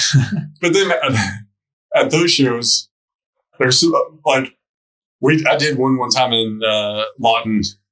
It's a tattoo shop, Comedy Avenue. Yeah, on the weekends, on the weekends, they do comedy shows on like Saturday and Sunday sometimes. And they have like a legit stage. It looks really good. Nice. I think it probably holds like 30 or 40 people. But they advertise it, dirty show. And then it's just all chicks in the front row. And I was like, they all look like they're going to write a blog about me after this. Yeah, I would go there and just do the cleanest that possible, just to troll them. Yeah. Well, that's how when I do my clean sets, everybody's like, geez, like, it's clean. I didn't like nothing wrong. Like, yeah, it might be a little dark, but I followed the rules. Well, I think what you're talking about with the going a month or so without a show is if you get booked on, if every booker books you on every show around here, they don't want to repeat guests. Right. That's the thing too. Like Fort Smith Brewing Company is a good thing that, Chase has going on, and he's doing good about not having the same comics September on 6th. all the time. Are you doing it? Yeah, he invited me for a guest spot. I'm not even on the post or anything, but he saw me at the mic last week. So something funny happened So I did it on the 2nd of this month. That was my last show. Mm-hmm. And so I went first. And it was kind of like a showcase, but wait, is that the one with Jay Light headlined? No, so Teddy YT headlined, and then it was Jay Light was a month before, and then I think so. But Teddy YT headlined. I went first, and then we had a dude from Russellville, Rufus, went after me. But then a girl comic was in town, and she just showed up to watch the show, and he was like, "Hey, you want to do a guest spot?" And then so after my set, he looked at her, didn't tell the crowd. He's like, "Are you having a good time?" And she's like, "No." And she's like, "Well, what's wrong?" And he's like, "Y'all need to be funnier." And my wife was in the back, and my wife's like, "Fuck this bitch." And then Chase was like, "All right, come up here and show us what you got." And she's like, "Okay." And he comes up there. So they're doing like a skit basically. And my wife was already seeing red, like, "Fuck this bitch." And missed the part where Chase was like, "We're just joking. I don't want y'all to hate her. She's doing a guest spot. She's like actually doing a guest spot and is a comedian." But my wife was already mad and didn't hear that part and stormed out. And I was like, "What the fuck are you doing?" And then she was like, "Can you believe this bitch?" I was like, "That is like," I was like, "I know her." I was like, "Wait." She's actually a comedian. She was like, "Oh." I was like, "Did you miss that part?" And she was like, "Yeah, I was mad by that before you stopped listening." Shout out to your wife earlier when she led me to the bathroom. Yeah. As I was going to enter this, she was like, by the way, we have a murderous dog here. Yeah. Wait until He said, wait, how big is the dog? so he's like this big, but he's really muscular and he's hyper protective of my middle daughter. Yeah. So like, he won't let anybody like me or anyone come near her. Now, when she's not home, he's fine, like with pretty much everybody. But if she's home, he's wants just to protect her. on guard and like won't even let me like go near her or anything. It's nuts. Wow. But yeah, he's part Chihuahua, part weenie dog, and part pug, I think. Mexican. But he doesn't look like any of them. He looks like a miniature Senor pit Schnitzel. bull. He looks like a miniature pit bull. His head's too big. I think he might have Down syndrome. His eyes are too far apart. Oh, yeah. It was worse when he was a puppy. But I was like, he has the strangest like attitude for a dog. Yeah. That's he's real timid around me, but then he'll come lay on me when I when I go lay down. It's the weirdest dog. I think he's on the spectrum. Yeah. He's autistic, possibly has Down syndrome, and he kind of looks like he does. All right. Do you have anything to plug? Fort Smith Brewing Company? Yeah. Well, first of all, I want to say that moving here has been everybody's been very welcoming. So thank you for having me. Oh, no problem. And I didn't expect to get booked on things like right away, but I got 3 shows in September. Nice. So if anyone's listening, check out Black Apple Cider, September 4th. I've never done Black Apple. 6 years. Really? I've never done it. I don't know why. I've never been booked for it. The reason I mentioned Jay Light is because I met him at a club in California. Yeah. And he was like the coolest dude ever. He's like giving everybody advice, like just talking like he's a friend, right? And when I saw he was going to headline it, I asked him, I was like, hey, can I get a guest spot on your thing? And he was like, I can't get you a spot, but I'll introduce you to the booker. So, right, yeah. So it was shout out to Jay Light, shout out Black Apple, Natural State Comedy. And then that same weekend, September 6th, Fort Smith Brewing Company. Nice. Guest spot. I don't know who's headlining that one yet. Oh, wait, actually, yeah. There's like 3 people. All the Chases? All the Chases, yeah. 3 people with the name Chase. We got Chase Miska. Chasey Anthony. What's her name? Chase Against the Machine. There's a girl from Tulsa, Miranda Chase. Yeah. And then Chase the booker, the guy who runs the show. I think Cameron Carter's real name's Chase. I don't know. Is it Cameron? One of them. But yeah, there's 4 Chases on there. Yeah. So yeah, that's September 13th, Joplin, Missouri. What was it? Puff is fun. That's Parker's show. So it's a JB Clubhouse. It's a private club. Yeah. So it's a private club there, and when you at the beginning of the night, the owner walks around and hands everybody a cone. So everybody in there smoking weed. Oh, and then they have, I'm not gonna do that. Yeah, and they have like infused cakes and stuff like that. They have like pizza that's not infused, I think. I'll go for that. It's a weird crowd because it's good, but you're not going to get a whole little they don't laugh out loud like they do with drunk people because they're all high as shit. Yeah, they're kind of quiet laughing. Yeah. So I have a joke about. I don't smoke weed, so I'm excited to be the only sober guy in the room. Yeah, just laugh at I have a joke about a THC suppository, and I did it there. And someone handed me one after my set. I was just like, holy shit. Yeah, they do THC everything now. Oh, dude, you can consume it. Dude, I went to a comedy festival and I was like, dude, I'm not drinking out. Or it was a music festival that we were doing comedy at. Mm-hmm. Nick Harvey did it. And Flux Festival out in the middle of nowhere. But I was like, dude, I'm not drinking alcohol out here in this heat all fucking weekend. Mm-hmm. So I took like THC infused, like, drinks. They're like seltzers that they sell at the liquor store. What? But they have THC in them. In Missouri? Dude, no, they have them in. Dude, they sell. Well, I think it's Delta 9 probably here, but they sell them at liquor stores and stuff now. Or they did. I don't know if they do anymore because I think they changed the law. But I was just sipping on those and just stayed at a nice buzz all weekend with just THC edibles. Well, just not even edibles or drinkables, I guess. Dude, I love being around people that are smoking weed because like. Everything they say is just like the funniest. And everybody's like, I was around my friends one time and they got this. It was called laughing gas. It was like nitrous.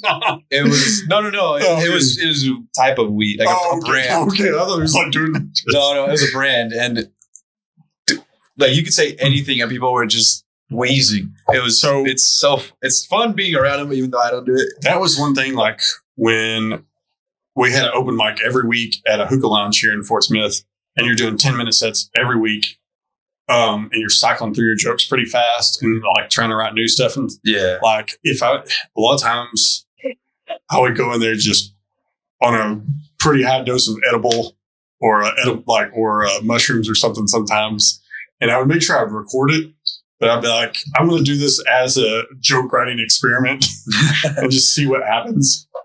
And it did kind of change the way I write jokes because there's some where I just sit down and write the whole joke all out at once. Yeah. And I'm like, boom, nailed it. Like, it just happens every once in a while. And then there's some jokes where I'm like, this is kind of our premise. And then I kind of get stuck on expanding it and don't know where to go with it. So then I'll just like take an edible, go to an open mic with this premise and see what the hell happens. Oh, man. And I didn't do that until like 4 years into comedy. I didn't have the confidence to do it before that. But like once I did, I was like, all right, let's see what the hell happens. And there's, I feel like it's got to be wild. It's weird. And we did that a lot at Monday Madness. I was stretching a lot of like 3-minute jokes for 5 minutes. Yeah.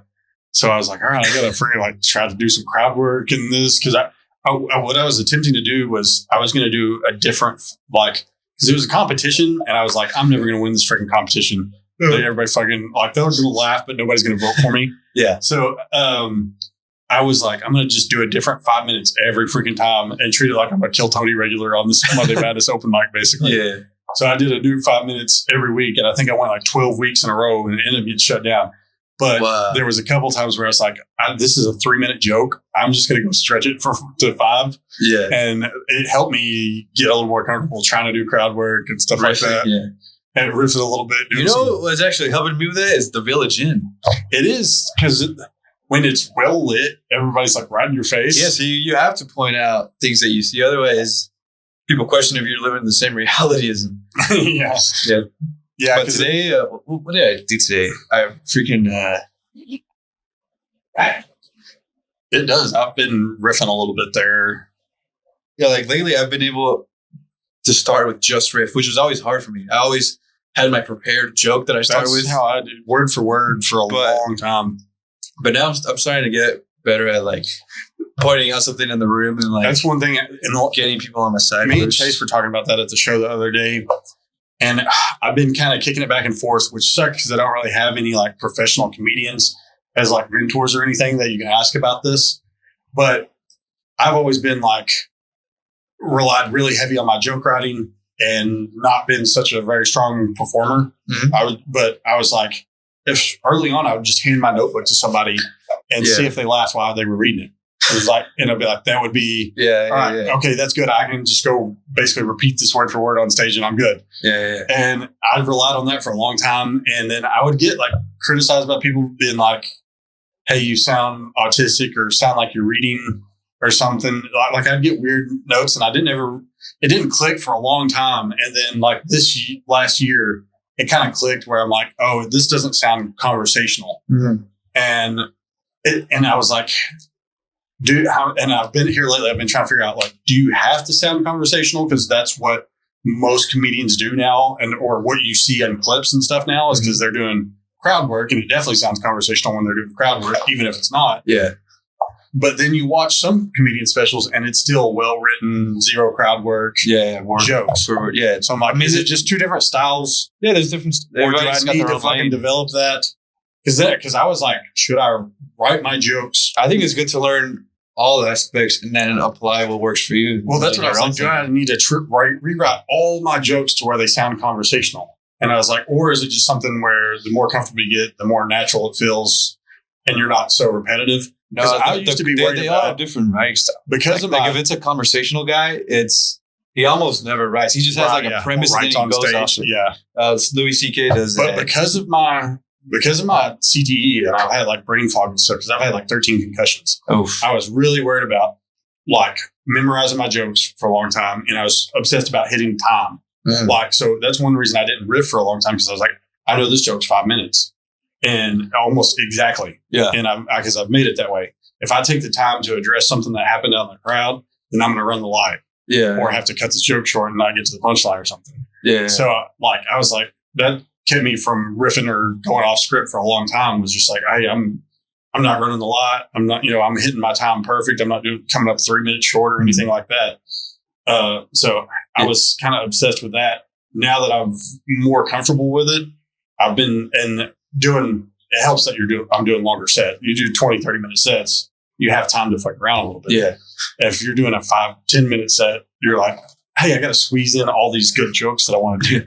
Dude, I was blessed to start in Orange County in like the LA area. Cause dude, there's a lot of comedians that they have an audience, but they're not like mainstream famous. They just kind of fly under the radar, but they've been doing it for like 10, 20, 30 years. They have like insane amounts of like knowledge, advice they can give you. Yeah. So like one of my friends, Evan Cassidy, he's been doing it since 2008. He was in LA for a while. Like he has a lot of connections. Like he books like really great shows, and he got me on a lot of stuff. And from there, I got to meet like Sean Grant. I don't know if you've ever heard of him, but it sounds familiar. He's an absolute killer. And it's weird. I think Jay Light, I met him maybe at his spot. Like all these people, and like when you're new and you're around all those people, you just ask them for advice. So like this, what you were talking about, like not having a bigger comedian to look up to, like I'm realizing now how lucky I am to be in that area, because I could just ask anybody for advice about anything, and you ask them one question that takes like 30 seconds, and then they'll for an hour just give you everything they've ever learned, and it's like the best. You just see that like taking it all out. I think I did stand up before I ever went to an actual live comedy show. Mm-hmm. I'd watched it on TV like since I was a little kid, forever, but I never actually seen one live. But what was weird is the first one I went to was Eddie Pepitone came to Fort Smith. Oh, I've seen him, yeah. And my friend Evan books him at his show sometimes. But I almost, like most of I connect more with the feature. A lot of times the feature was JT Habersat, which he runs a festival in Austin, I think, or way before Rogan moved there, I think. But that dude I really liked his premises and stuff like that. But he was so he never let the root die completely down. They were laughing so fast the whole time. Yeah, his laughs per minute was just so fast. I was just like, holy shit. But Eddie Pepitone was like, I will never do what that guy just did. Like, that was so wild. It was hilarious. But I was like, that's never going to happen out of me. Yeah. I was just like, he takes his time with it and he builds it. Yeah. But that's his style. The first time I went to the Grove, before there was an open mic there, I watched Dave Landau, which Dave is hilarious. And I really like Dave, and he's hilarious on podcasts and stuff too. But his feature, God damn it, I always forget his last name. It's Matt McClowry. Mm-hmm. He's got Asperger's, and he's like a big, pretty muscled up guy with Asperger's. And I was like, I really connected with that dude because I'm like freaking. I don't know if I'm autistic or not, but I get accused of it. I was like, we didn't have a autism scale in the 90s. It was just you were a weird kid or fully retarded. You're either emo or normal. Yeah. They were just like, you were fully retarded or they called you weird. And I was like, they definitely called me weird. Because I was like, as a kid, so I don't eat chocolate or cake. And just as a kid, I never did. So I wouldn't eat candy. I wouldn't eat chocolate. I wouldn't cake. I would eat cinnamon rolls and stuff like that. Well, that's what I wanted for a sweet or a snack or something, or a piece of pie or a cinnamon roll.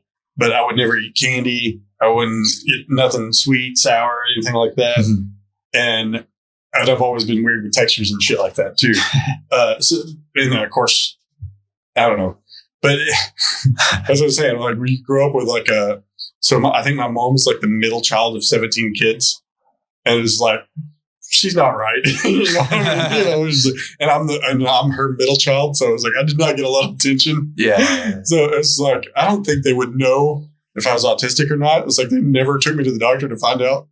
But I was I think I slid under the radar because I liked motorcycles instead of trains. I feel like every kid in a family of 10 has got a little bit of it. Oh yeah. There's going to be one of them at least that was just kind of. I think they all have a touch of it, but one of them is going to be full blown. Oh yeah. But I mean, statistically, there kind of has to be one if there's that many kids. But especially these days, yeah. Yeah, they all especially got when their you're like Hispanic and they're having kids into their 40s and 50s. Oh yeah, they're like, dude, I've got some uncles that are close to my age. So I hung out with my I have cousins and uncles. I'm 25. I have an uncle that's like 17. Yeah. Yeah. I grew up with a friend that had. It's my grandma's brother. He's like almost 80 and he's like, he has a family. Yeah. I had a friend growing up that was like that. I think him and his uncle were like the same age, but they were maybe a year apart or something, but they looked so much alike. It was creepy. Yeah. Like when I met him the first time, like I didn't even know he existed. And then one day we went to his house and it was just so off-putting that they looked so much alike. I was like, I also have a niece that's older than me. Yeah. And I'm like, dude, Sam Crossy's joke about that. He's like, I'm trying to burp my uncle. He's talking about being at family reunions and having to like babysit his uncle. I was just like, that's hilarious. Hey, Uncle Larry, drop the cornbread. Yeah. All right, man. Let's wrap this one up. I don't remember which button. It's been a while since I've done the podcast. I think this is the out button, but I don't have shit going on. So if you're a booker, bug me, hit me up. Nicolas Cage. A great fucking night. Yeah, that's the right one. Nice. All right.